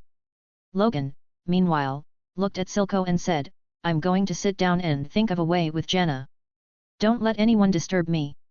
I understand, Silco said, nodding. Jana. What way did she have? No, after meeting Logan, Jana felt like her whole vibe had become unbelievably weird. She was a god. Zaun's god. But Jinx teased her like a pet, and Logan was using her as a professional liar. Why did she suddenly feel like a mascot? Using Jana as an excuse, Logan turned his attention to his status interface. 3 energy bars completely full. Sitting upright in the chair, Logan closed his eyes, his awareness gradually blurring. On his shoulder, Jana tilted her head to look at him, teal light shimmering in her eyes. Logan's soul. It was fading. Disappearing.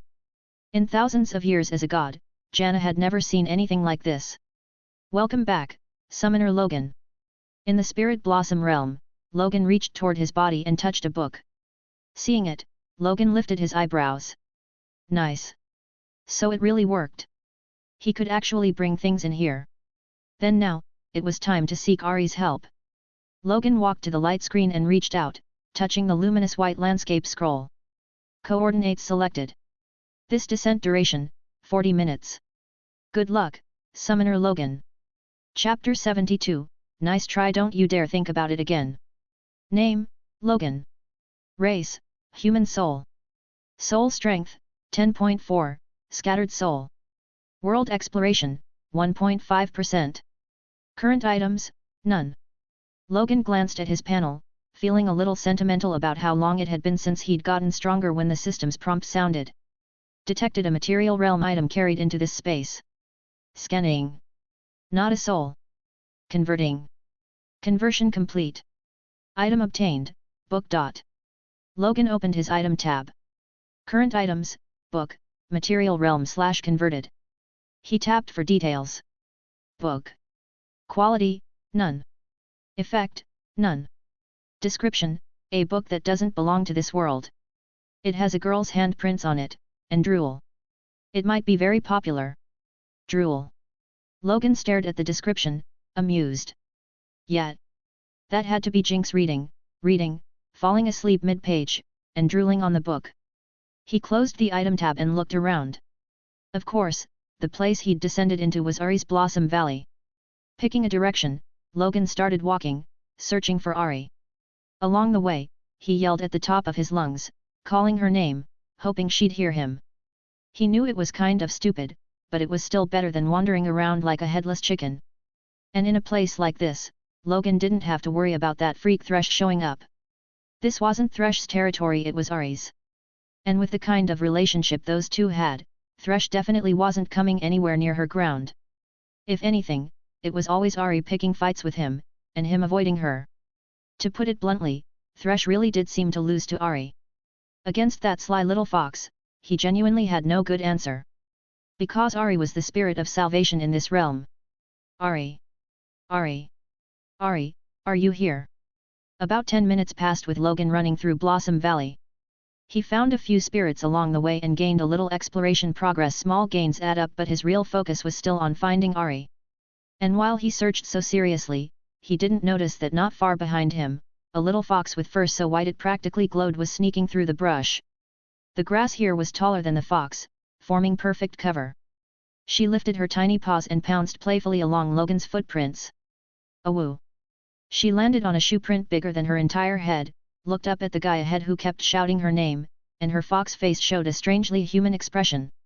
Mischief! Her little black nose twitched as she slipped into another patch of grass. Then she popped her head up again because she spotted a butterfly and immediately chased after it, playful to an absurd degree. Until she heard Logan's voice. Ahri, you're here, right? I need your help. The little fox, still sneaking around, finally decided to stop messing with him. As fun as it was watching Logan panic search for her, if he really had something urgent, then dragging it out wasn't her style. She let the butterfly go and sprang up. I'm here. A bell-like voice reached Logan's ears and made him turn around. But he didn't see anything. Logan frowned, thinking he'd imagined it. Over here, Logan. A snow-white little fox jumped up out of the grass, flashed into view, then dropped back down and vanished again. Then she jumped again, ears bouncing, only to have them flop down over her little face before she disappeared again. This way. Logan. He strode over and shoved aside the dense weeds. And there she was, Ahri, clearly entertained, sitting primly on the dirt with a happy little smile. She looked up at Logan, her voice clear as a spring. Hey, kid. What do you need me for? Also, you haven't been here in a long time. I thought you weren't coming back. I was honestly happy for you, Ahri tilted her head. Because this is where the dead come. You're alive, what are you doing showing up here all the time? It's a long story, Logan said, squatting down to look at her. Things in the other world got too messy. I've been so busy I didn't have time to come. The little fox nodded, rose onto her hind legs, and swished her big tail. All right, then why are you here this time? Say it. Kind-hearted me will help you. I help every soul. Logan hesitated, then said, how about you just, look. Like what Thresh did to me back then. Just look. Fine. Ahri nodded. Relax. Don't think about weird stuff. I'll take a look myself. Just looking is easier, isn't it? Poof. A puff of white smoke burst out. When it cleared, a stunning, seductive woman with pink hair stood in front of Logan.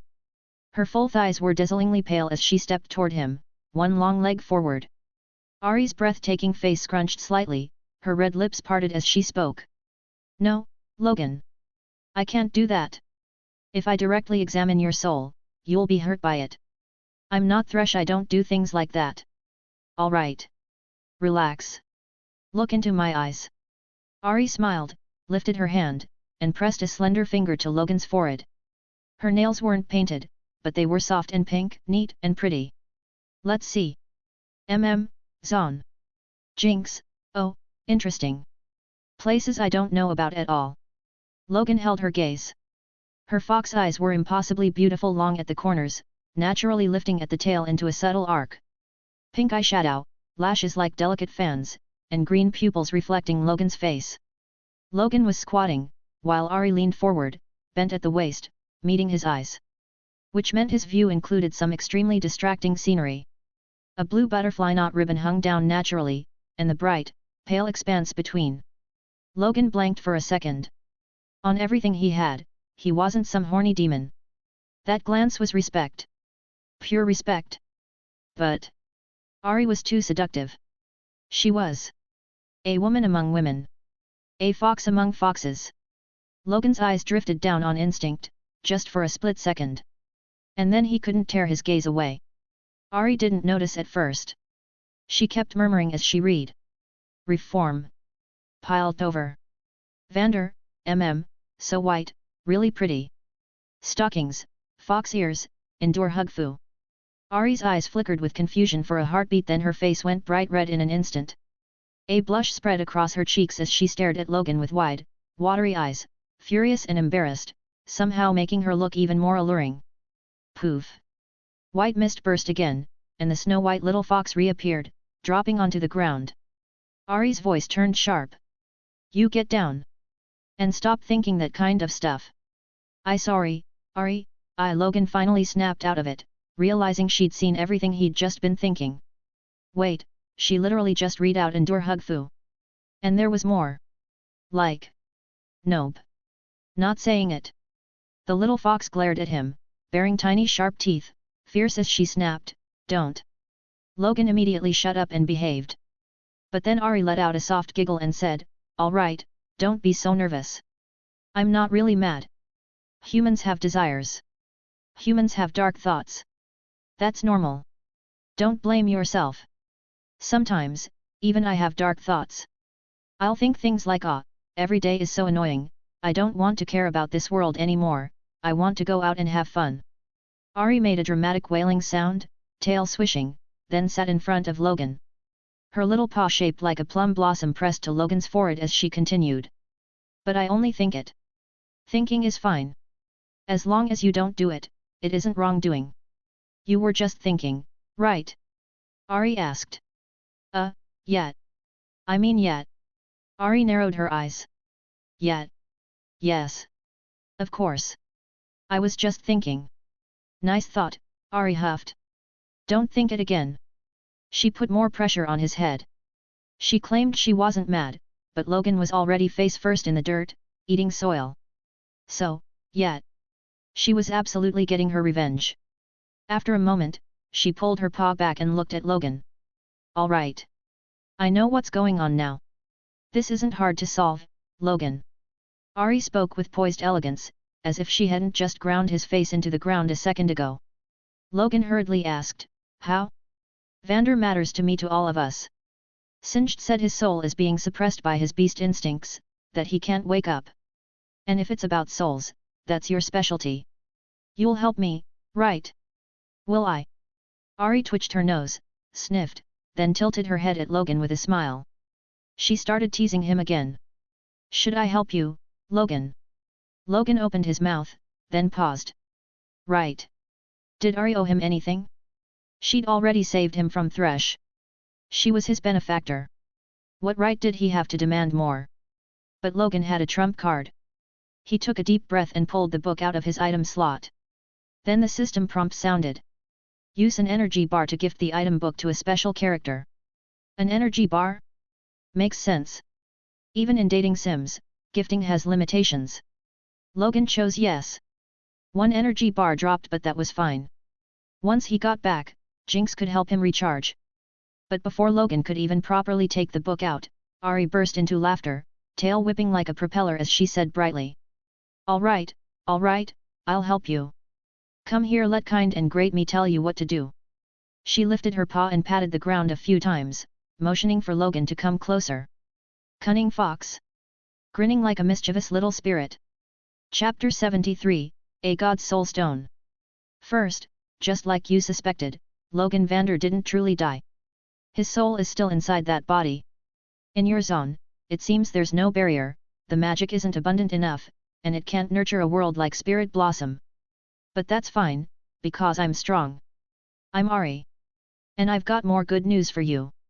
In the Zaun you live in, the spirit realm shouldn't be able to affect that place, but you can act as the medium. After all, the thing I gave you last time?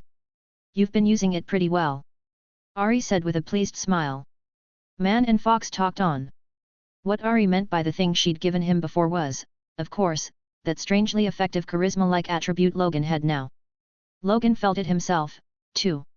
It might be a passive skill, but it was ridiculously useful. A big reason Zaunites were willing to believe in him was because the moment they met him, they instinctively felt goodwill toward him. And combined with everything Logan had actually done, things naturally became much easier. That means what I gave you can be carried back out. Since that's the case. Ahri paused thoughtfully, then said, wait here. I'll be right back. She said it once, then turned and walked away with elegant steps. The little fox only took 2 steps before her figure vanished from Logan's sight. Logan waited quietly and checked the remaining descent time. With his soul strength breaking past 10, his descent time had increased by 10 minutes. Out of 40 minutes, he still had 21 left, more than enough. About half a minute later, a wisp of white mist appeared in front of him.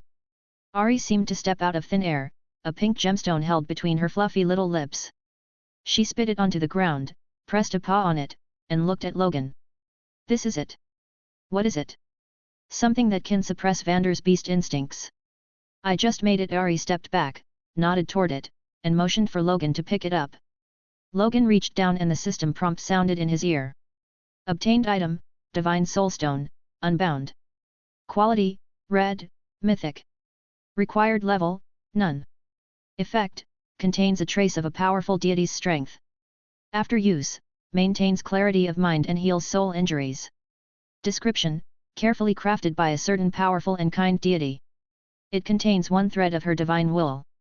Do not squeeze it too hard, I'm sure you don't want to see what happens if this gemstone explodes. Another mythic item.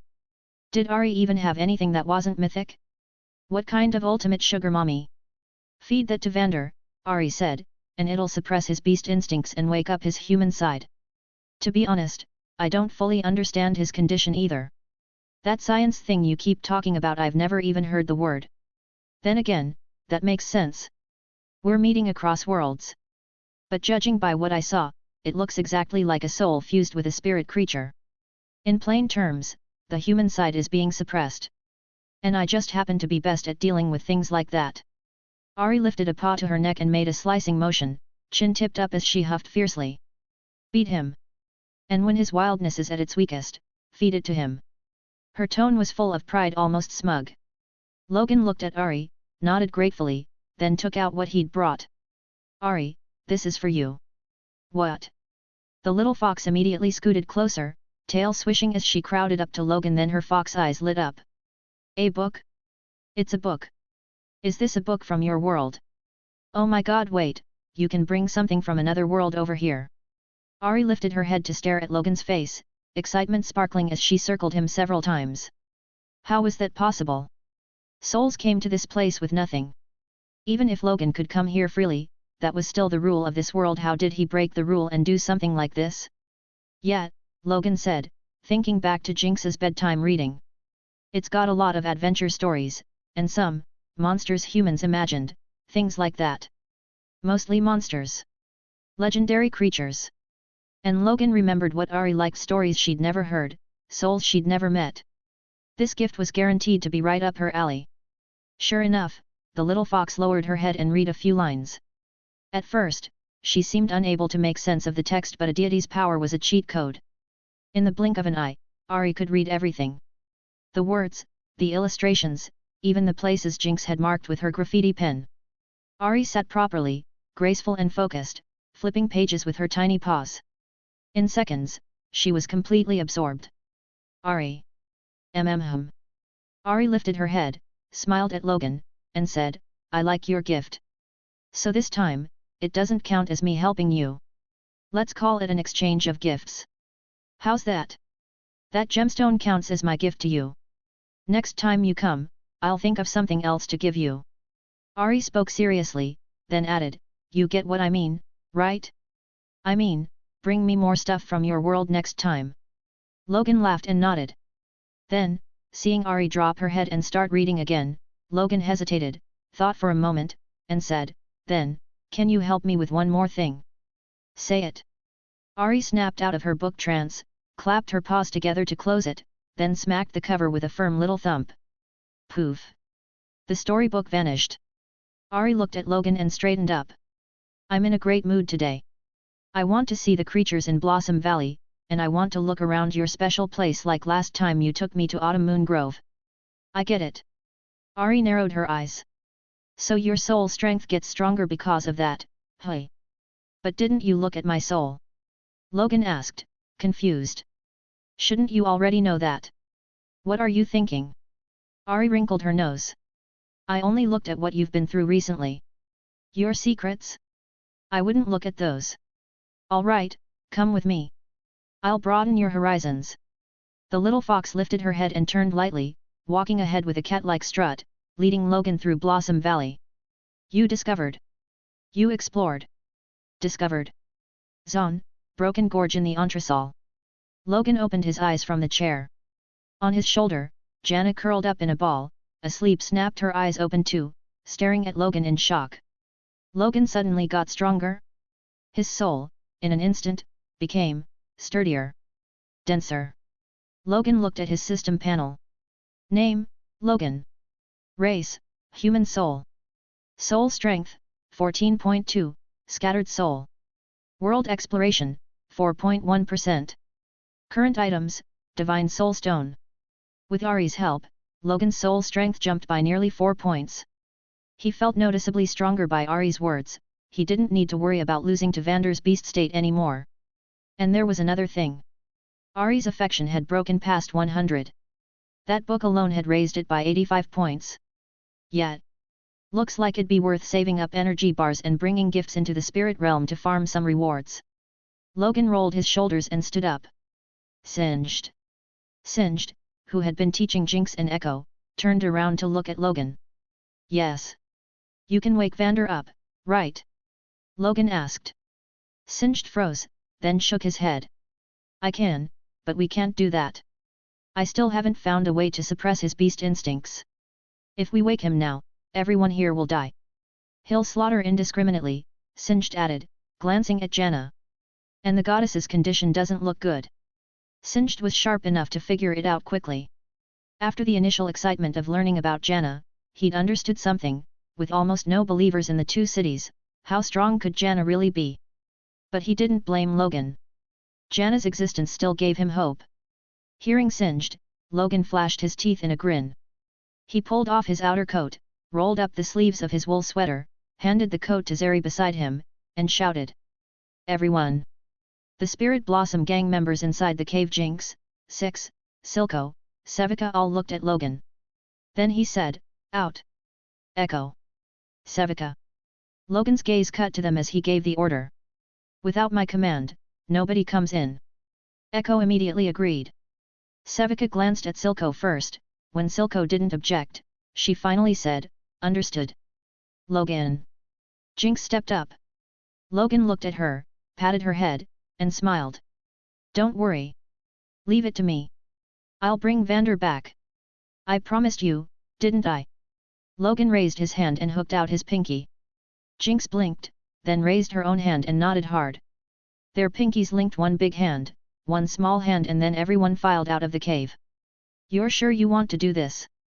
Singed didn't leave yet. He still had to wake Vander. Singed was the only one who knew how to awaken the beast. Besides turning on certain devices, it also required his blood as a catalyst. Logan heard him and rolled his shoulders again. Fighting in a wool sweater made Logan's face pinch in discomfort. This matching couple's sweater, same style as Jinx's, was probably about to be ruined. Then he said flatly, all right, Singed. Wake him up. And then you can go outside. This is a conversation between the lane's two successive rulers. Logan's voice was calm. Chapter 74, Powder? EC. Outside the Broken Gorge cave, Six stared at the entrance in anxious torment. Beside her stood a silent Jinx. A figure came running out of the cave. It was Singed. He covered the wound on his face, glancing back toward the cave every so often. Where's Logan? Six asked immediately when she saw Singed. Jinx looked at Singed too. He's talking with Vander, Singed said after thinking for a moment. Talking? Six raked her fingers through her hair, completely baffled. Is he out of his mind? With Vander in that state, how's he supposed to talk to him? With his fists? Six genuinely didn't understand. Singed looked at Six. Yet. You guessed it. His tone was sincere, his expression natural, but somehow he still looked ridiculously punchable. Hey! Six froze. Then a colossal roar erupted from inside the cave, so loud everyone outside reflexively covered their ears.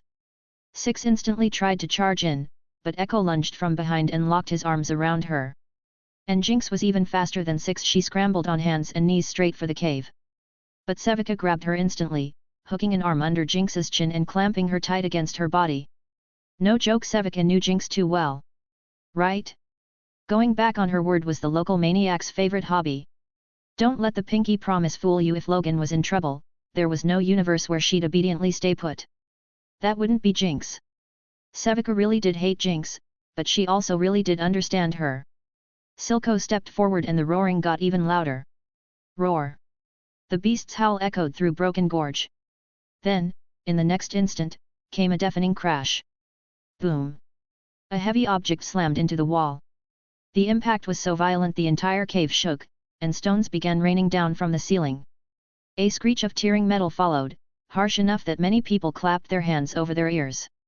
Silco's ears hurt too, but he didn't cover them, he just stared into the cave. Whoosh! A chunk of rock the size of a human head shot out, slicing past Silco's cheek. He narrowed his eyes as a gash opened on his gaunt face, blood spilling down, while the horrific noise continued from within. "Boss, don't stand there!" One of Silco's people saw it and rushed over to pull him back. Silco didn't resist. He let himself be dragged away from the cave mouth. Turning, he ordered, "Everyone, spread out. Stop crowding the entrance. Sevika, keep Jinx under control." "Yes," Sevika hissed through her teeth, because Jinx had already sunk her teeth into Sevika's arm. Tears shone in her eyes as she bit down with everything she had. Jinx's small white teeth ground against the leather on Sevika's sleeve, making it creak. "Quit it, Jinx," Sevika said tightly. "If you rush in now, you'll just make things worse for him. Go to hell!" Jinx screamed, kicking at her. "Let me go! Let me go! If you don't, I'll kill you." "I'm not joking, Sevika, I really will. I will." Sevika planted her feet wider, then clamped down hard, trapping Jinx's legs between her own. "Save your strength. Even if you bite so hard your teeth snap off, I'm not letting go. This is Logan's order. I know you care about him. I know you're worried. But shouldn't you trust him?" "Trust my ass." Jinx's eyes were bloodshot now, and the look she gave Sevika grew sharper and sharper. Even Sevika started to panic under that stare, because when Jinx truly lost it, she wouldn't care who was protecting Sevika, she'd still find a way to kill her. Thinking of that, Sevika's tone weakened a notch. "This is what Logan wants, Jinx. Don't make this harder for me. Go to hell." Singed's laboratory was ruined beyond recognition. The work tables were either smashed to pieces or flipped over. The collections in Singed's jars had spilled all over the cave floor, though thanks to the chemicals they'd been soaking in, there wasn't much of a rotten stench. Boom! A figure was suddenly hurled through the air, slamming hard into the rock wall. Then a massive shadow dropped low and charged, a pair of claws glowing red as they swiped viciously for the smaller figure. Bang! Logan raised his leg and drove a brutal kick into Vander's stomach, his thigh tensing as he exploded with force, sending Vander flying. Logan wiped his face with the back of his hand. His face was covered in blood, his hair soaked through and stuck to his cheeks, but his pitch-black eyes were eerily calm because the blood was all Vander's. If we're talking injuries, Logan's bare upper body had several claw marks. The worst one had torn his skin open, the flesh split and mangled. But Logan was already satisfied. When Vander had grabbed those metal tables, his claws had sliced through them like a knife through soft tofu, yet when those same claws hit Logan, this was all the damage they'd managed. Again! Logan charged. Vander roared, and Logan jumped straight in. His arm snapped out and he yanked hard on Vander's huge ears, then he drove his knee up, black light flashing like a blade as it speared toward Vander's throat. Thud! That knee punched straight through Vander's lower jaw. Blood erupted, yet the horrifying wound sealed itself almost instantly. Logan didn't hold back at all, because under Singed's experiments, Vander had become a real monster. Vander was already freakishly strong, and then came Shimmer, and then came whatever grotesque fusion Singed had done. Singed had truly created a monster. If Logan hadn't stayed cautious and had Ahri boost his soul strength before coming out, then with only his original 10 points of soul strength, he could still have won, sure, but it would have been mutual destruction. Logan would have ended up on the verge of death, not like this, where he was completely suppressing Vander from start to finish. What was this? Beating the hell out of your girlfriend's dad? Roar! Vander healed in an instant and lunged again, smashing a claw down onto Logan's head. Logan's head snapped to the side and he staggered back, but in the next beat, he powered up from his core, forced himself upright, lifted a blood-smeared forehead, and slapped Vander across the face with a savage crack. Vander stumbled back 3 steps and stared at Logan. In his feral, murderous eyes, there was somehow a flicker of confusion. Wait, what? Scared? Logan laughed, watching Vander's head pull back slightly. That beast instinct came from Singed grafting some unknown wolf-like corpse and heart into Vander. So now Vander's body held 2 souls. One was the wolf. The other was Vander himself. But even if it was a wolf, if it was a beast, fear still existed. Logan rushed in with a vicious grin, seized Vander's arm, and slammed him down hard, hurling him away. No need to hold back. Vander would heal. Vander wouldn't die. Which made him the best punching bag Logan had ever had. Logan pressed forward, and Vander crashed into him. Blood. Howls. Impacts. Explosions so violent that the small mountain around Broken Gorge trembled like an earthquake. The chaos from inside the cave never weakened. Until Logan finally straddled Vander's chest, his head thrown back as he gasped for breath, one hand crushing down on Vander's throat. Logan lowered his head, stared at Vander's massive face, and laughed. Vander had passed out. And the injuries across his body stopped repairing. In Ahri's words, his beast side had lost. It was suppressed. Logan reached into his pocket and pulled out a tiny red gemstone. He extended the hand holding it toward Vander, muttering to himself. Holy shit, that was exhausting. It's time you came back, old man. The noise inside the cave vanished. Sevika loosened her hold on Jinx, and Echo released Six. The sisters were about to sprint inside when a tall, massive shadow appeared. Jinx and Six stopped dead, terrified as they stared at the huge figure stepping out of the cave. And no, it can't be. Jinx's lips trembled, because all she could see was that enormous silhouette. But Singed, off to the side, had his eyes wide open. Vander was his creation. If the only one who survived inside was Vander, then he shouldn't be walking out upright. He should be crawling out to slaughter everyone here. So Singed sucked in a sharp breath, unable to believe it. He really won? The shadow kept moving toward the cave mouth. Then the crowd noticed another figure walking beside it, hidden by that huge body.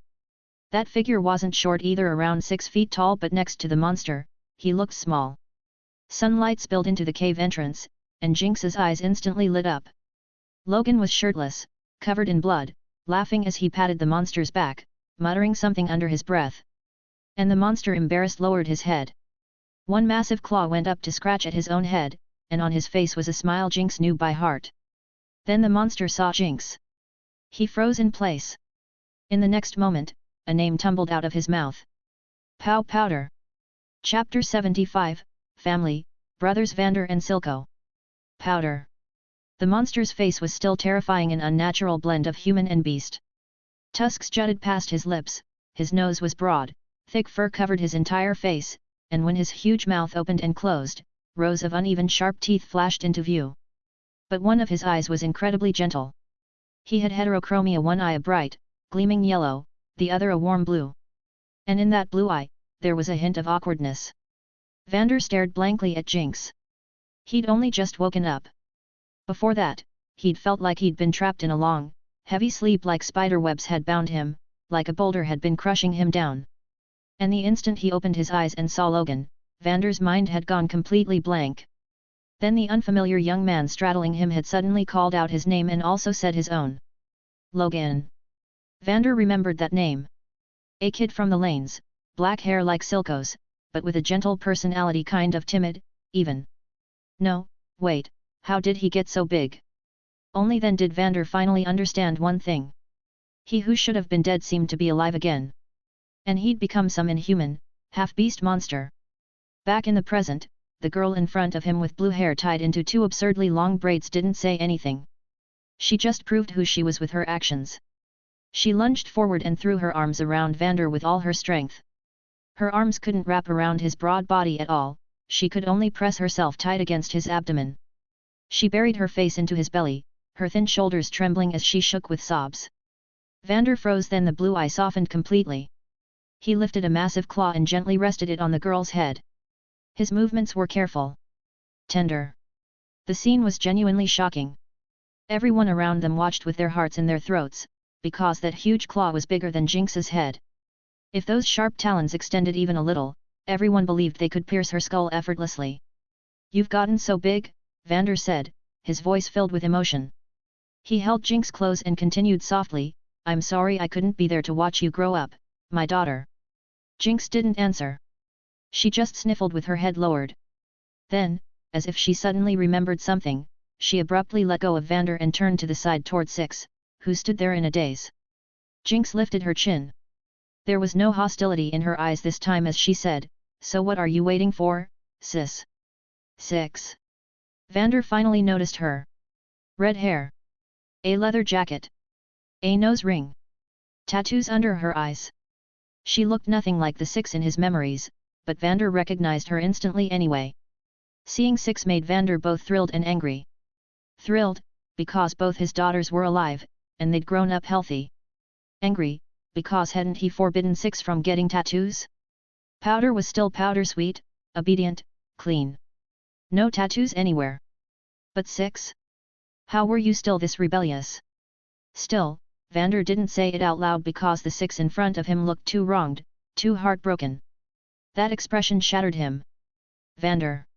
Six took a deep breath and stepped forward, stopping beside Jinx. She raised her head and looked up at the monster. This body was such an overwhelming shock that Six couldn't believe it was really Vander. But the moment she met his eyes, her lips pressed together. The appearance had changed, but this was Vander. The way he looked at her couldn't lie. So Six opened her arms too. One hand settled on Jinx's small shoulder. Jinx only pouted, but she didn't shake Six off. She let Six hold her. It was the first time since they reunited that Six truly held her little sister. Six's other arm wrapped around Vander. And Vander opened his arms wide, pulling both daughters into him. Off to the side, Logan watched and wondered if he should squeeze in too, if he should give Vander a hug as well. He felt like he'd earned a place in this family. Forget his relationship with Jinx just between him and Vander, didn't he call him old man too? But a voice suddenly cut through the reunion. Vander. Long time no see. Looking at you, these years haven't exactly been kind, hey. Silco stepped out from the crowd, hands clasped behind his back as he looked at Vander. Hearing Silco's voice, Vander lifted his head and stared, startled. How are you still alive? Vander asked. Silco had imagined 1,000 possible first lines. Vander cursing him. Vander pretending to forgive him. Vander snapping and lunging for his throat. But Silco truly hadn't expected Vander's first words to be that. Silco was still standing there, momentarily stunned, when Vander spoke again in a low voice. Logan told me he's the boss of the lanes now. I figured you'd already been taken out by him. Silco's mouth twitched, one eyebrow lifting. You're really reaching. My relationship with Logan is great. Every time he sees me, he calls me uncle like we're family. Silco, Vander said, releasing his daughters and striding straight toward him, he calls me dad. Step by step, Vander's presence swelled. By the time he reached Silco, the aura of the King of the Lanes had returned to him, stacked on top of his inhuman body, making it even more terrifying. He looked down at Silco. Tusks bared. Eyes hard and dangerous. So, Vander said, voice low, you got anything you want to say to me, Silco? In front of Vander, Silco looked thin and small. But his presence didn't lose to Vander's even a fraction. Sure, you were the King of the Lanes. And he? He was the godfather of Zaun. Silco stood perfectly straight, meeting Vander's gaze head on. His eyes were cold. Dark. Nearby, Jinx was about to panic. To her, both Vander and Silco were deeply important. She loved Vander. But she also loved Silco. Without Silco, she wouldn't have grown up so smoothly. Maybe he'd poured a lot of strange, twisted ideas into her, but his love for her was undeniable. Those ideas were extreme, but they also became her weapons. And in a place as chaotic as Zaun, kindness only got trampled. Don't panic, Logan said, patting Jinx's shoulder. Logan, they're going to fight. Jinx blurted. Logan smiled and shook his head. Nothing's going to happen, Jinx. The way guys feel about each other, you wouldn't get it. He said it with complete confidence. Silco stared at Vander. What do you want me to say? That's your problem, Silco, Vander replied. Fine, Silco said at last, the cold edge on him easing slightly. Then he sneered, I really didn't think I'd ever see you again. I figured we'd meet in hell. And on top of that, holy shit, you look weird now. Am I ugly? Vander asked. You think? Silco snapped. Vander burst out laughing. Chapter 76, Come on, hit me. EC. A group of them walked through Zaun's streets in a tight pack. With Vander's exaggerated size and monstrous looks, there was no way he wasn't going to draw eyes. The Zaunites' first reaction on seeing Vander was, naturally, to flinch. But the moment they spotted the shirtless, black-haired young man up front with that easy smile, the tension evaporated. That was the boss of the Spirit Blossom gang, the one who ran Hope Community. Everyone around here knew him. Vander had Jinx on one side and Six on the other. Logan walked alongside Silco, with Sevika, Echo, and the others trailing behind. "What's that?" Vander asked on the way, extending a claw to point at something. Logan glanced up and saw he meant a section of wastewater pipe fitted with locking clasps. Logan grinned as he explained, "Our project. We built it to cut off piled-over sewage from flowing down here." Vander looked surprised, scratching at his huge head. "Wait, and they just let you do that? Vander, do you think the pileties are that kind?" Six slapped him on the back, casual as anything. "We fought. They lost. After that they behaved. Got wrecked, totally wrecked, you get it? You think everyone can talk their way to peace like you? Piled over people only learn when you hit them." Sounds like you really did a good job, Logan," Vander said with a sigh of emotion. But the moment the words left his mouth, his expression soured. He lowered his head to glare at Six, baring his teeth scary as hell, and said, "And you? Six? How did you end up like this?" "Like what?" Six blinked, raising an eyebrow at him. "Look at you now. I don't remember raising you like this. Dyed hair, tattoos, piercings, what haven't you done? Didn't I say you weren't allowed to get tattoos?" Vander's voice rose. Between him and Six, the father-daughter bond sometimes felt more like father and son. Six had been rebellious since she was little, always butting heads with him. And once they'd grown close, Vander had pulled out the full dad authority and started cracking down on her. The first second he laid eyes on Six again, he'd felt uncomfortable with the way she looked. Why did my daughter turn into this? As for Powder, no, Jinx, now she looked comfortable, the kind of sight that put him at ease. Her hair was smooth, her skin pale, her eyes big, her mouth small, prettier and cuter than he'd imagined. Powder really had grown up, grown into her looks. When they were kids, Six had been the best looking one, just with a terrible haircut. But now, Vander thought Powder was the prettiest. Of course, Six was pretty too. His two girls were both beautiful. And what made Vander happiest of all was that Powder had no tattoos, no pierced ears. She wore a wool sweater and a coat, looking like a gentle, bookish girl. What had Vander always wanted most? Not some great achievements for Six and Powder, just that they'd grow up healthy, live good lives, not fall in with bad habits. No smoking, no drugs, none of that. That was all he'd ever hoped for. And Powder had done it. Thinking that, Vander couldn't help saying, "Why don't you learn from your sister?" "Hey!" Six's mouth fell open. The look she gave Vander was beyond weird. Learn from her? Learn how to kill people? Learn how to build horrifying weapons? Or learn how to throw a tantrum like a lunatic because a single dish doesn't taste right? Around them, members of the Spirit Blossom gang all lowered their heads. Echo in particular twitched at the corner of his mouth, then actually stopped walking, standing there like he'd been put in detention. Learn from Jinx? With their hands on their hearts, even though Boss Six looked aggressive, she was actually gentle. When something dangerous happened, she was always the first one in. Maybe her words didn't always sound nice, but she really was a good leader. But Jinx? To be fair, among the Spirit Blossom gang's core crew, everyone except Zeri was scared of Jinx. Who in Zaun hadn't heard the stories about the blue-haired lunatic? "What do you mean, hey? Look at Powder, what's so great about tattoos, anyway?" Vander went on. "Me having tattoos, fine. I used to run with gangs. They were a symbol. But you? Why are you getting tattoos? You?" Six stomped, furious, and reached up to thump Vander on the back, producing a heavy thud-thud. "What do you even know? Pow, Jinx! Say something," Six demanded, turning to Jinx. Jinx guiltily dodged Six's gaze, lips pouting, refusing to answer. But when Vander looked over, she instantly lifted those bright, watery eyes at him, flashed a sweet smile, and said, "Vander, Logan's cooking tonight.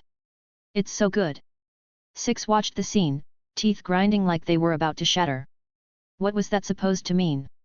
Acting innocent, hey? And Vander? What do you mean I have tattoos? You haven't seen the cloud pattern tattoos on Powder's body, half her body's covered in them. And she used to wear smoky makeup. She was not that well behaved. Why are you getting jealous of your sister now? Vander said. Damn it.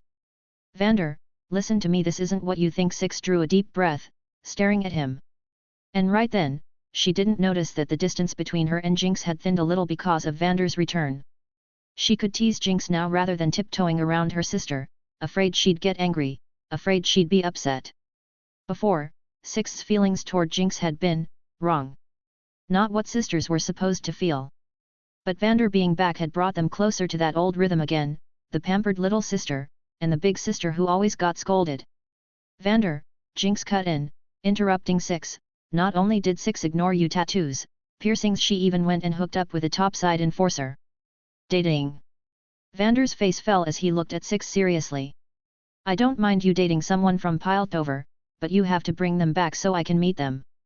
I'm sorry I wasn't there while you were growing up, he continued, but I'm back now. Six, this is the big stuff in your life. I have to be involved. I need to see what kind of person that kid is. Kid? Ha! Jinx burst out laughing. Vander, don't let her fool you. Six didn't hook up with some guy enforcer, she hooked up with a female enforcer. Stop spouting nonsense.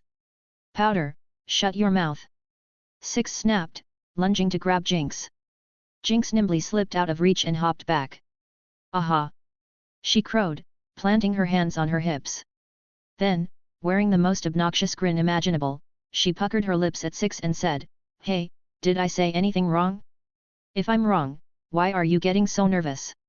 Or are you scared Vander won't let you be with that stick-thin female enforcer? Say one more word and I'm really going to get mad. Mad? You think I'm scared of you? Come on, then hit me.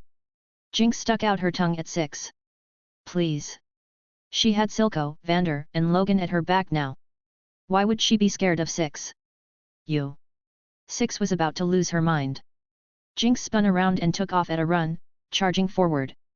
Six sucked in a breath and sprinted after her, chasing her down the street. Vander, meanwhile, felt dizzy. He watched his two daughters race ahead, their noisy laughter echoing again and again. No, my daughter, got rebellious to this extent. Tattoos.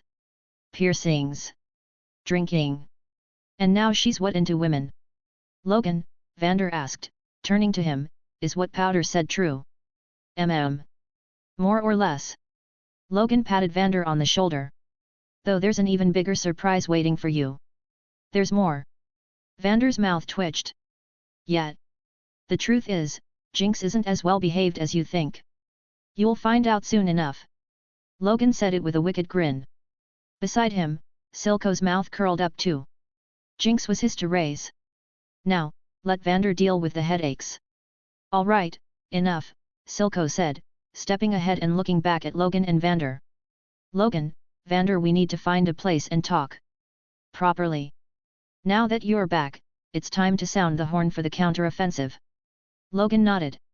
Honestly, without any serious hex-deck weapons, Vander alone could sweep Piltover. His combat power wasn't something a human could stand against anymore. And Logan? Ever heard of a Twin Cities nuke? Vander fell silent, meeting Silco's gaze. Then he nodded. All right. Chapter 77, It's fine, we're buddies, EC. When they reached the lanes, Logan told Jinx to head back first. Later, he'd bring Vander back to the Spirit Blossom gang. Jinx immediately said she wanted to come along too, but Six looped an arm around her neck and hauled her back, gripping her as she said she had something to talk about. She completely ignored Jinx's shouted, Help, help Logan, help me. Logan just laughed his head off and left with Silco and Vander. Six was basically obsessed with her sister anyway, she wasn't really going to do anything to Jinx. And honestly, Logan thought this was a good thing. Vander showing up had thawed the ice between the sisters. As Jinx's bedmate, Logan knew exactly how much Jinx cared about Six. On the surface she acted like she couldn't be bothered, but deep down, her love for Six ran straight into the bone. Sundara Jinx. Forgan Tavern. At dusk, Sevica had cleared the place out. But to be fair, Silco didn't exactly rely on Forgan Tavern to make money. Keeping it was more about sentiment than anything else. As for what, exactly, Silco was nostalgic about, he couldn't explain it himself. And even if he could, he wouldn't. He was the kind of man who didn't let emotions spill out. Vander stepped into Forgan Tavern and looked around with a complicated expression before saying, Silco, you really didn't tear this place down. Tear it down? Too much trouble, Silco replied. He glanced at the bar and saw the long table covered in Jinx's graffiti and drawings, memories that belonged to him and Jinx. But beyond that, there were also memories at that table that once belonged to Zaun's trio. Too much trouble, you're unbelievable, Vander scoffed. That rotten mouth of yours still can't say a single nice thing. Vander walked up to the bar. Standing there, he reached out with a huge claw and touched the tabletop. Logan followed and stood behind him, hearing Vander's voice. There was self-mockery in it, but also a thread of warmth. If she were still alive. I wonder what she'd think, seeing us now. Her two best friends. Partners who wanted the same dream. Now one of us has a ruined face, and the other isn't even human anymore. Funny, isn't it? Is that so? Silco came in behind the bar from the side, pulled out a pile of bottles and 3 glasses, and started mixing without another word. Then I'm guessing I'd be more popular with her than you two. He set a drink down. Vander split his massive mouth in a grin, though honestly, the smell coming out of it was awful. No wonder, Jinx said starting today she was brushing his teeth every single day. That stench was genuinely bloody and fishy.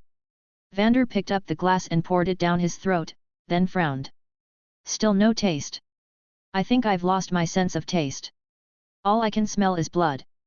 Silco acted like he hadn't heard him and poured another. Vander didn't talk either, he just grabbed it and drank. After 3 glasses each, Silco lowered his eyes and fell silent. Vander looked at him, and that ugly huge face twisted into a grin. He lifted a claw and started slapping the table, shouting, "Hey, don't think you can just do that and be done." "Vander, don't push your luck," Silco said, eyes still lowered as he lifted his lids to look. "I am pushing my luck. What are you gonna do about it?" Vander tapped the tabletop with a claw, and with a single tap, he poked a hole straight through it. "Those monsters you made? I think the current me could beat 100 of them." "Ha!" Silco looked up at Vander, raked a hand through his hair, and messed it into a chaotic tangle. A strand of black hair fell over his forehead, making him look, for a moment, almost like Jinx. He grabbed his glass, knocked it back in one hard swallow, and said in a low voice, "Fine. I'll apologize. I'm sorry I killed you, Vander. If you can't let it go, then after I finish what I'm doing, you can take revenge." "I'll wait for it," Silco said calmly. Vander didn't even respond.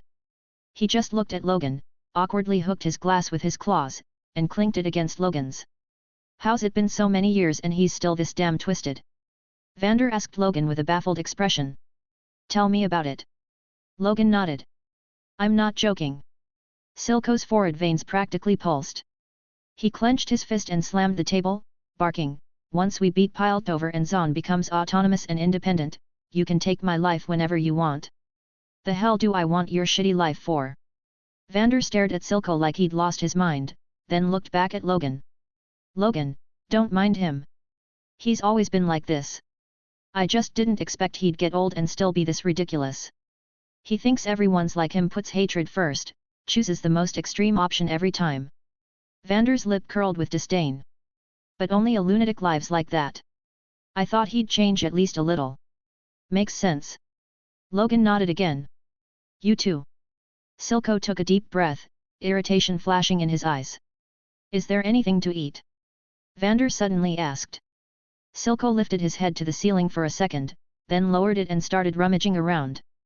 A moment later, he pulled out some bar snacks from under the counter and set them down. Vander chuckled. "Back then, I was the one behind this bar. This stuff was my job." Silco acted like he hadn't heard. Vander chewed on what was on the plate and muttered again that he still couldn't taste anything. Then those two started drinking in gloomy silence, leaving Logan standing there feeling helpless. "All right. You two elders, can we actually talk this out?" Logan said. "Can we stop wasting time? I still have to go back and cook later." "Cook for Jinx?" Silco asked. "Logan, what exactly is going on between you and Powder?"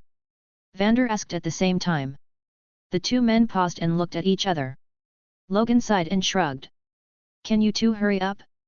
Once we settle your mess, we need to talk about Piltover. I'm a man with a curfew. You get that, right? If I'm not back before 9, Jinx won't see me and she'll make a scene." The two old men were speechless. Then Silco finally set his pride aside and put his glass down. I was wrong, Vander. I admit it. Your idea back then wasn't wrong. Silco's voice stayed steady. In the years you were gone, I took in Jinx. I raised her myself. And now? I understand your thinking back then. Having a daughter really is a headache, Silco said seriously. Vander stared at him in surprise. He set his glass down, eyes shifting slightly, then said, "She's my daughter." Silco inhaled hard, put his glass down, wiped his hands, stood up, and walked out from behind the bar toward the stairs to the second floor. "All right, I'm not kidding anymore," Vander called out to stop him. Silco turned back and met Vander's gaze. "I'm sorry," Silco said. "For killing you. It's fine." Vander smiled. "Besides, I did plenty of things to wrong you too. People change. Back then, you couldn't understand why I chose compromise. And I couldn't understand why, after seeing all that misery, you still refused to give up." Vander's voice softened. "But now, maybe I can understand you. So I owe you an apology too, brother. For betraying you." Vander lifted his glass and drank. "But for Zaun's future, like she used to say, one of the most important lessons in life is to..." Silco narrowed his eyes. In his mind, her figure surfaced Six and Jinx's mother, Vander's closest friend, Silco's companion, a woman who'd always been a little vain. Silco finished the sentence for him. Learn to let go. Chapter 78, Kidnapping Victor. "Logan, we need a lot of talent right now. Zaun has to be rebuilt from the ground up. Industrially, we have to develop. In the past, Piltover kept a hand around our throats and forced us into backwardness because our productivity couldn't keep up." Silco had let his hair down. He sat shoulder to shoulder with Logan and Vander at the bar, leaning slightly as he looked at Logan in the middle, his voice low as he continued. "We can't keep living like before, relying on Piltover for everything. Even snacks and candy have to be imported from Piltover." Silco extended a hand. "That's why industrial development is non-negotiable." "I get that," Logan nodded. "But Silco, that's on you to actually run. And I'm not embarrassed to say it's science, industry, development. I don't know a damn thing about any of it." Logan wasn't going to puff himself up. If he didn't understand, then he didn't understand. His job was setting the direction. Everything else? Hand it to people who actually had the skill. "I know. I'll handle it." Silco nodded, then rarely looked genuinely bothered. He rubbed at his black hair, sighing. "Never thought I'd live to regret what I did as much as I do now." "What, it's gotten tricky enough to give you a headache?" Vander said with a crooked laugh from Logan's other side. He lifted his drink and downed it again. Even without taste, after enough alcohol, Vander still got that hazy, drifting feeling. He liked it. Like, he was still alive. Still human. Not a monster. With narrowed eyes, he said, "Different eras need different plans. You told me that, Silco. If the lanes had been under my lead, we'd probably have a lot more talented people right now, people you wouldn't have chased off to settle in Piltover. But if Zaun had been under my lead, we wouldn't be able to scrape together a single coin." He grumbled, "Poor, united, and noble is worth admiring, but it's not worth worshipping." Logan sat between them, thought for a moment, then said, "Break up the Chembarons. Starting tomorrow, Zaun won't have Chembarons anymore. They can keep their people. But the work changes real industry. They put people to work producing, building, and giving back to Zaun." Logan's voice stayed light, but the edge underneath was sharp. "And if they refuse, we hang them from the streetlights one by one. Before, we were worried they'd kick up trouble and make a mess. But under the Spirit Blossom Gang's lead, Zaun is united enough now. People aren't afraid of them anymore," Logan added. "And if they still won't cooperate, let Vander go talk to them." Logan patted Vander's shoulder with a grin. "They'll cooperate then. So I've found a job already." Vander teased. Silco nodded once. "That works. I'll push it through. We'll start with Rennie, she won't refuse. Someone with a kid, someone with a weak spot, is the easiest to convince," Silco said bluntly. "Old, you wouldn't call it convince," Vander raised an eyebrow. "You'd call it control. Leverage. Threats." Silco really had changed. His methods and his temperament both. Trade needs reforms. The liquor smuggling needs a new direction. What about selling it to Demacia? Logan suggested. We can try. That place isn't as bright as it pretends. There's plenty of rot under the paint. Minerals and weapons are easy. Without the pileties bleeding us dry, we can supply ourselves. Power is the problem. We've still got regions relying on Piltover for water and electricity. Changing that will cost a fortune. Damn. And schools. Silco exhaled. Once gang activity drops, the streets will be full of orphans. We gather them, start a school, that's another fortune. Silco lowered his head, one hand tangling in his hair while the other wrote. The page quickly filled with dense notes. Logan stayed beside him, offering ideas, going back and forth with him. Vander watched, his eyes full of memories. Back then, the three of them had been like this too. He handled the fighting, Silco handled planning and development, and she handled logistics, making weapons. Vander shook his head, dragging himself back to the present. And what was written on that paper, were the problems Zaun would face in the future. Autonomy itself wouldn't be hard for Zaun now. With Logan and Vander around, Zaun's force already outweighed Piltover's completely. The hard part was what came after autonomy, how Zaun would actually grow. For a city-state, the biggest problem isn't how it's born. It's how it walks after it's born. Once we win, Logan said, we add a few more clauses to the agreement with Piltover. We make them pay. We're broke. How about we just go up to topside and get money the old-fashioned way? Vander suggested after thinking. The thing Zaunites were best at was going up to topside and getting paid. Six had done it.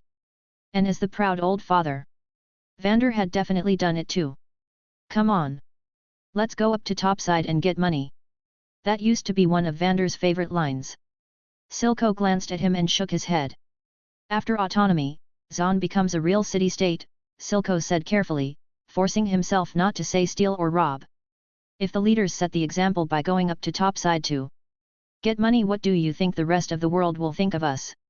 You have to learn to recognize what you are in different stages of life, Vander. Vander nodded. I was just talking. And lastly, Silco said, setting his pen down, we need an academy-trained scientist. One who understands Zaun, has lived here, and has Piltover's knowledge and scientific framework. Silco looked like the idea alone was enough to crush his spirit. Zaun didn't lack brilliant minds. Jinx, Echo, even Marson could pick up a wrench and make things. But city building couldn't be done purely on improvised genius. Zaun had always lived that way, sure, but if a city-state kept living that way, you'd be repairing critical infrastructure every other day. What kind of future was that? Back alley ingenuity hit hard and could make miracles, but it wasn't precise.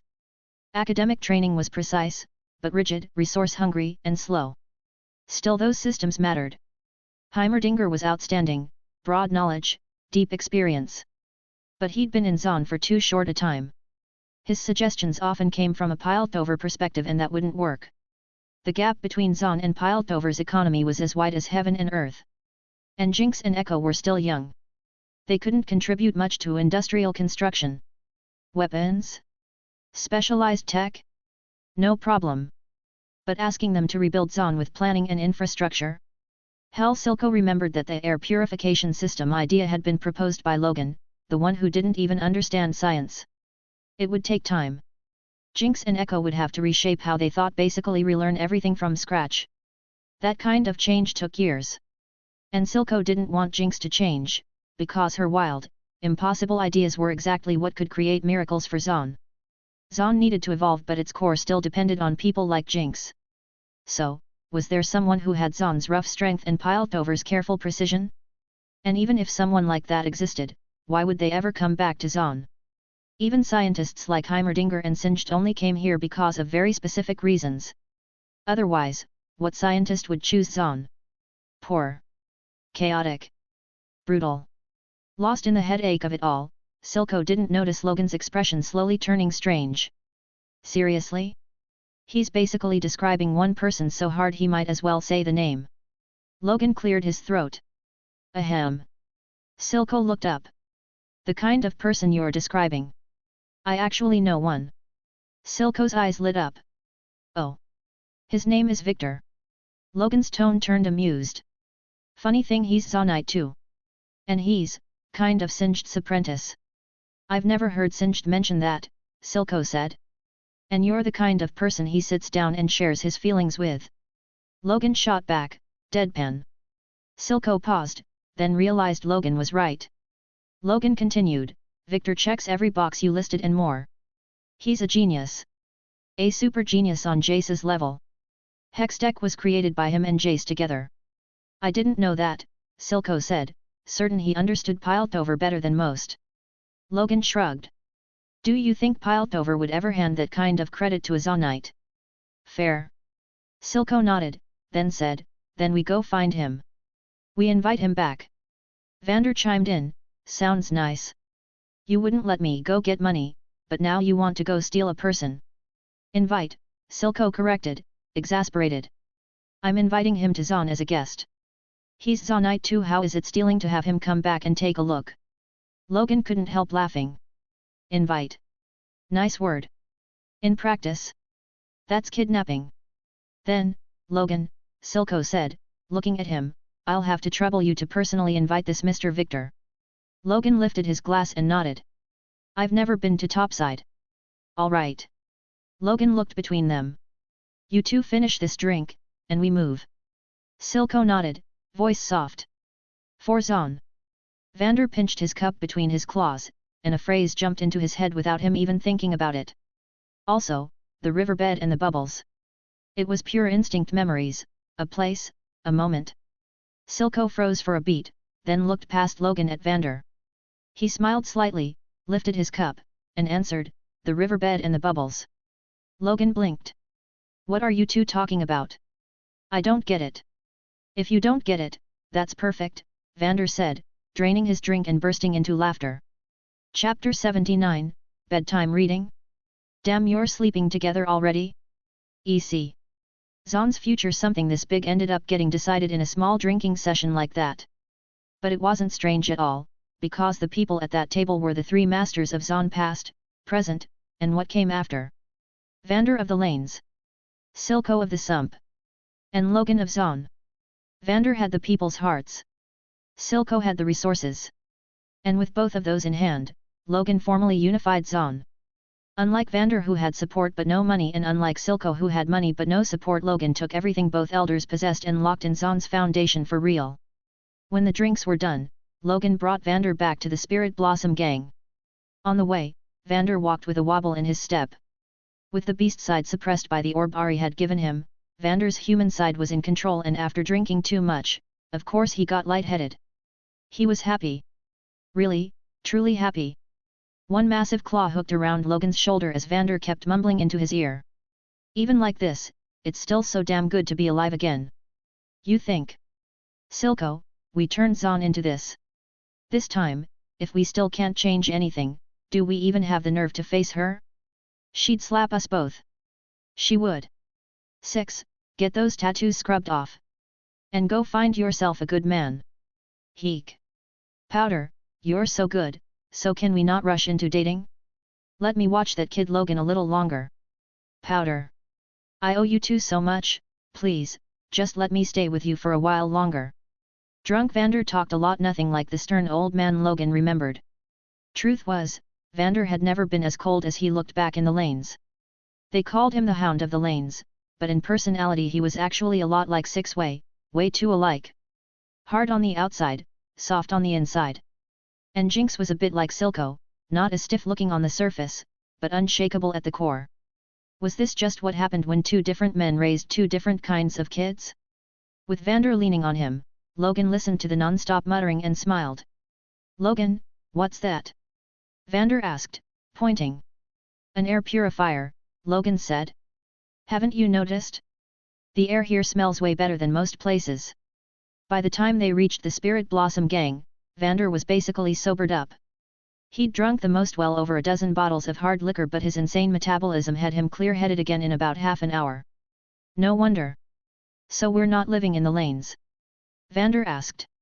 You just went to the lanes, Logan said, speechless. He decided the old man was still a little foggy. Right. That place is Silco's. Vander scratched his head. Plenty of Spirit Blossom gang members were still resting at the base. When they saw Logan, they hurried to their feet to greet him. When they saw Vander, they were clearly scared but they still stood straight and bowed. This was the boss's, boss? Logan. Jinx's voice rang out. Logan looked up and saw her sprinting out barefoot. Her pale soleil slapped the muddy ground, toes spread wide.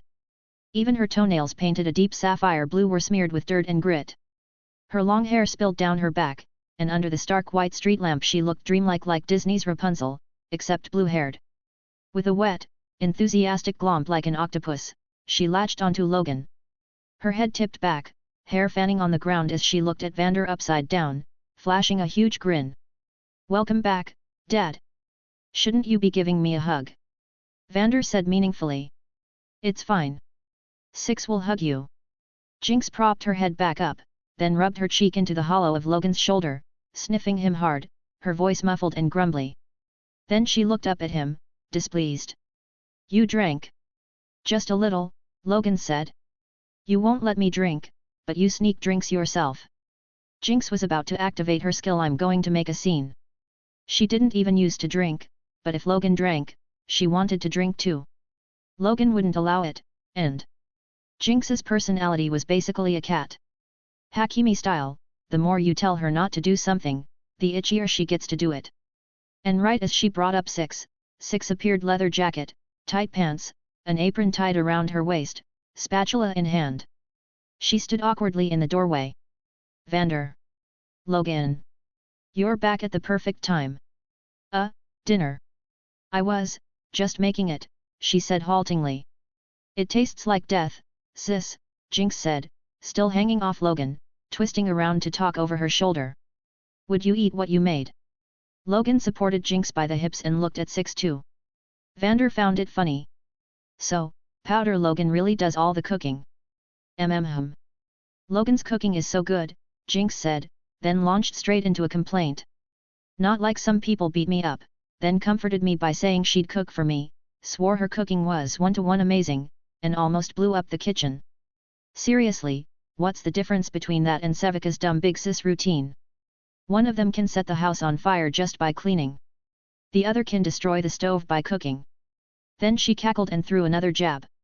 "Ha hey, you should stop chasing that female enforcer and go chase the dumb big sis instead." Jinx. Six bared her teeth, forcing the name out one syllable at a time as she leaned forward and advanced. "Run, run." Jinx slapped the top of Logan's head like she was kicking a horse into gear, ordering him to carry her away. And Logan absolutely played along. Holding Jinx like a backpack on his front, he took off in a flash, only leaving a sentence behind. "I'll cook dinner." "Six, you talk with Vander." Six walked up to Vander, and before she could even start, her old man asked slowly, carefully. "Are they together?" "Yeah," Six nodded. Then she looked at him and added, "You're not going to say no, are you?" "Vander, I'm really supportive of Logan. Because he really, genuinely loves Jin Powder. He spoils her like crazy. If it wasn't for him, the gap between me and Powder wouldn't have been fixable. A lot happened these years. To me and to her." Six's expression was serious. "She isn't the Powder we knew anymore. She's Jinx now."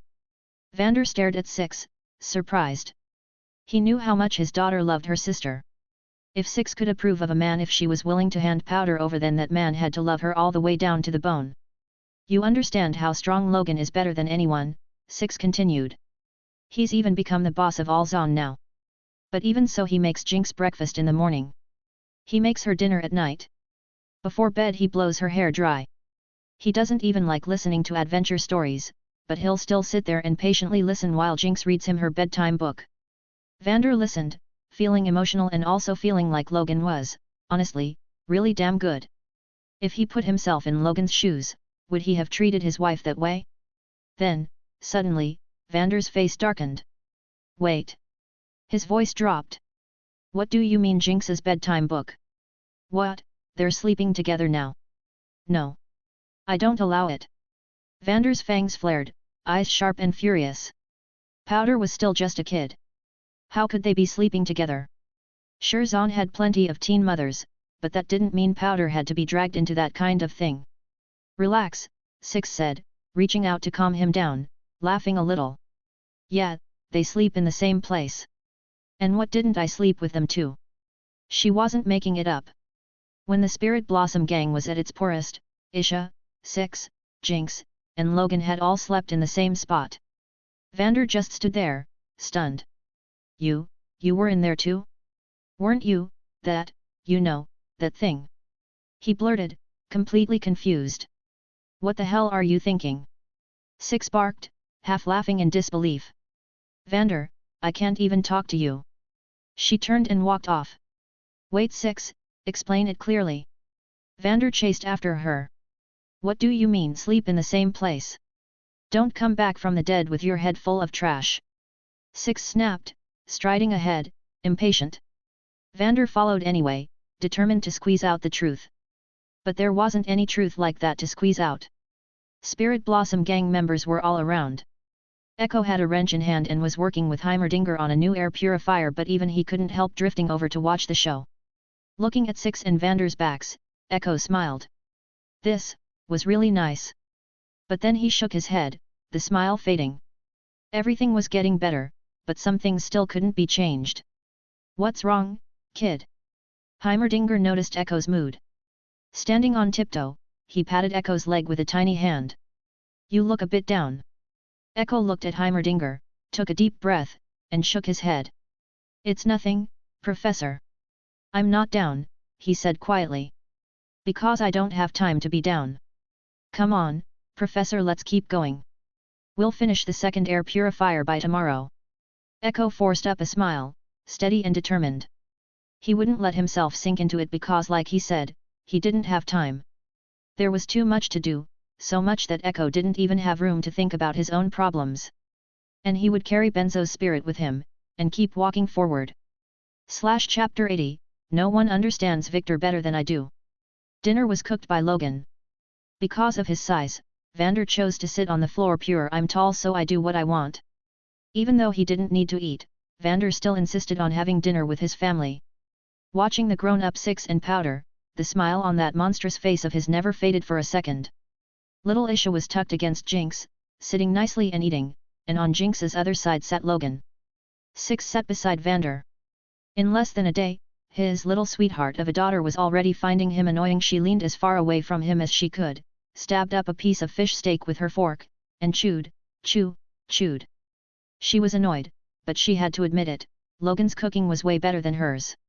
Watching Jinx feed Isha and pack her little bowl full of food, curiosity rose on Vander's face. He couldn't help asking, Logan, who's that little girl? As he spoke, a horrifying thought sprouted in Vander's mind. No, that's impossible. Impossible. My Powder is still so young, how could she already have a daughter? That bastard Logan, earlier he said there was an even bigger surprise waiting for him. Don't tell him that's what he meant? If it really was what Vander was thinking, he'd kill Logan even if it cost him his life. That animal. She's Isha, Logan said, having no idea what Vander was imagining. If he did, he'd be speechless to death. Jinx picked her up outside. She's like a little sister. If Logan had known, he would have cursed Vander out just like Six did. What the hell was in that old man's head? Jinx was still a kid. What did Vander think Logan had been enduring for? At night, the feeling of a slender, pale, smooth little foot draping over him. Did Vander understand what that was like? It was because Jinx was still young, still a minor, that Logan had been holding back this whole time.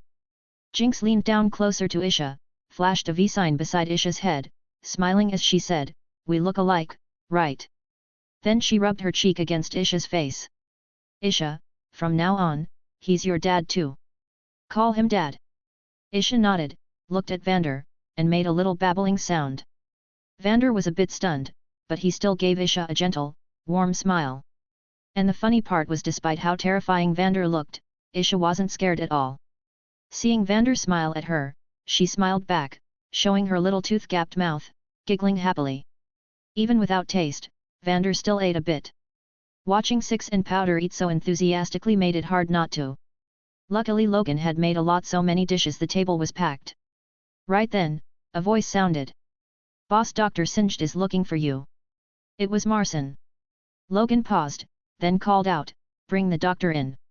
A moment later, Singed came in with Marcin accompanying him. Seeing everyone gathered around eating, especially Vander, Singed found the scene bizarre, almost absurd.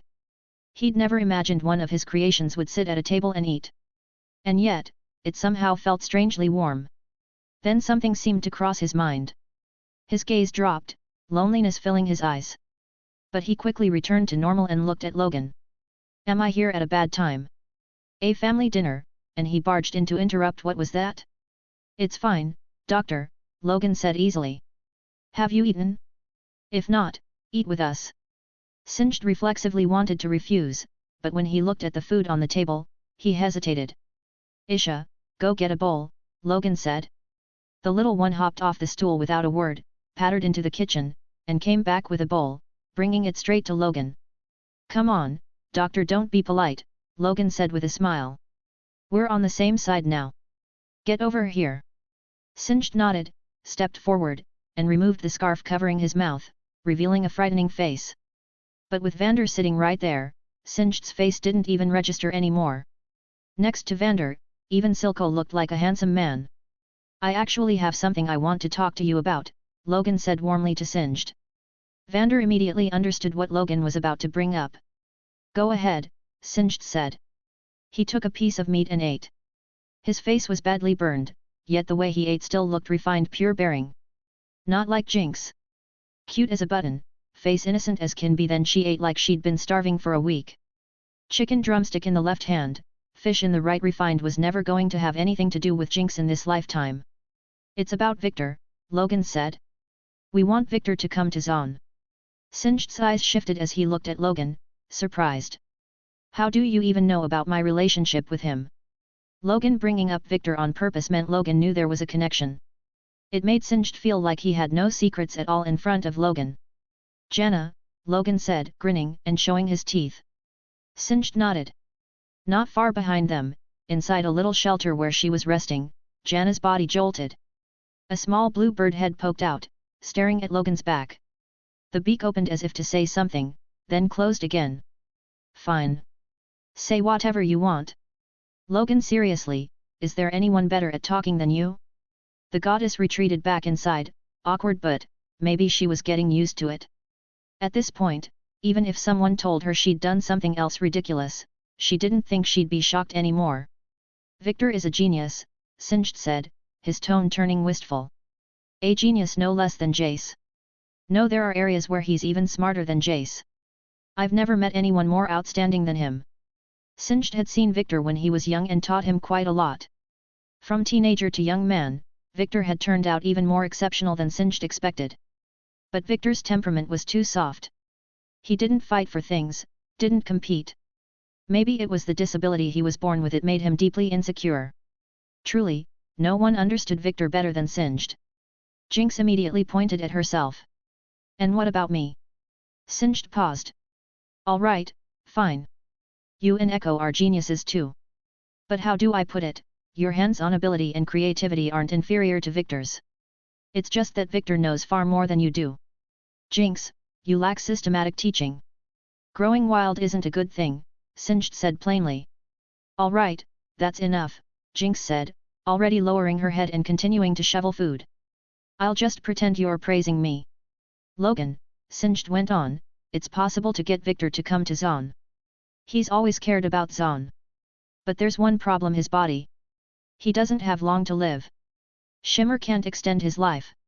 Shimmer activates cells, forces division and reinforcement. But Victor's condition is like a candle in the wind. Shimmer can make him rally for a while, but it burns what little life he has left. That's fine, Logan said. Doctor, we have Jana. What I'm hoping is that once Victor comes down, you can talk to him. Guide him a bit.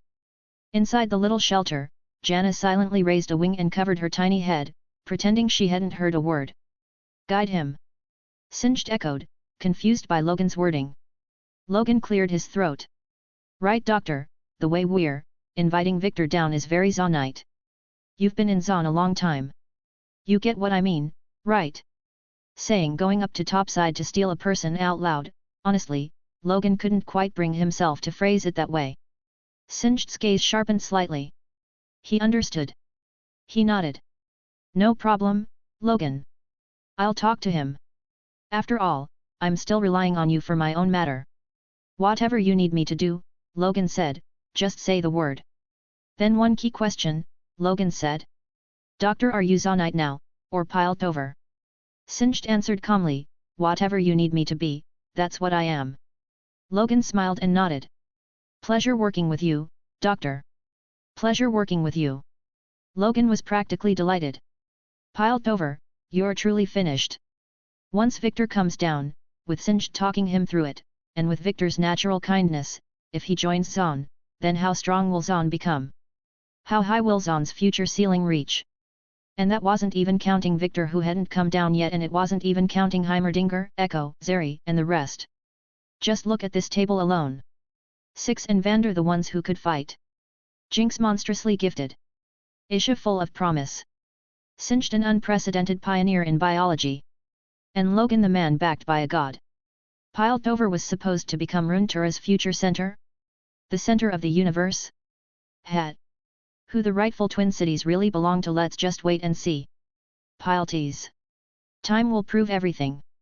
// check out my p@tre0n for 10 extra free chapters / www.p@tre0n.com/razile0810. Additionally, if you would like to request novels and access my Google Drive where I have 200+ audiobooks, then you can join my Patreon. Link is also provided in the description.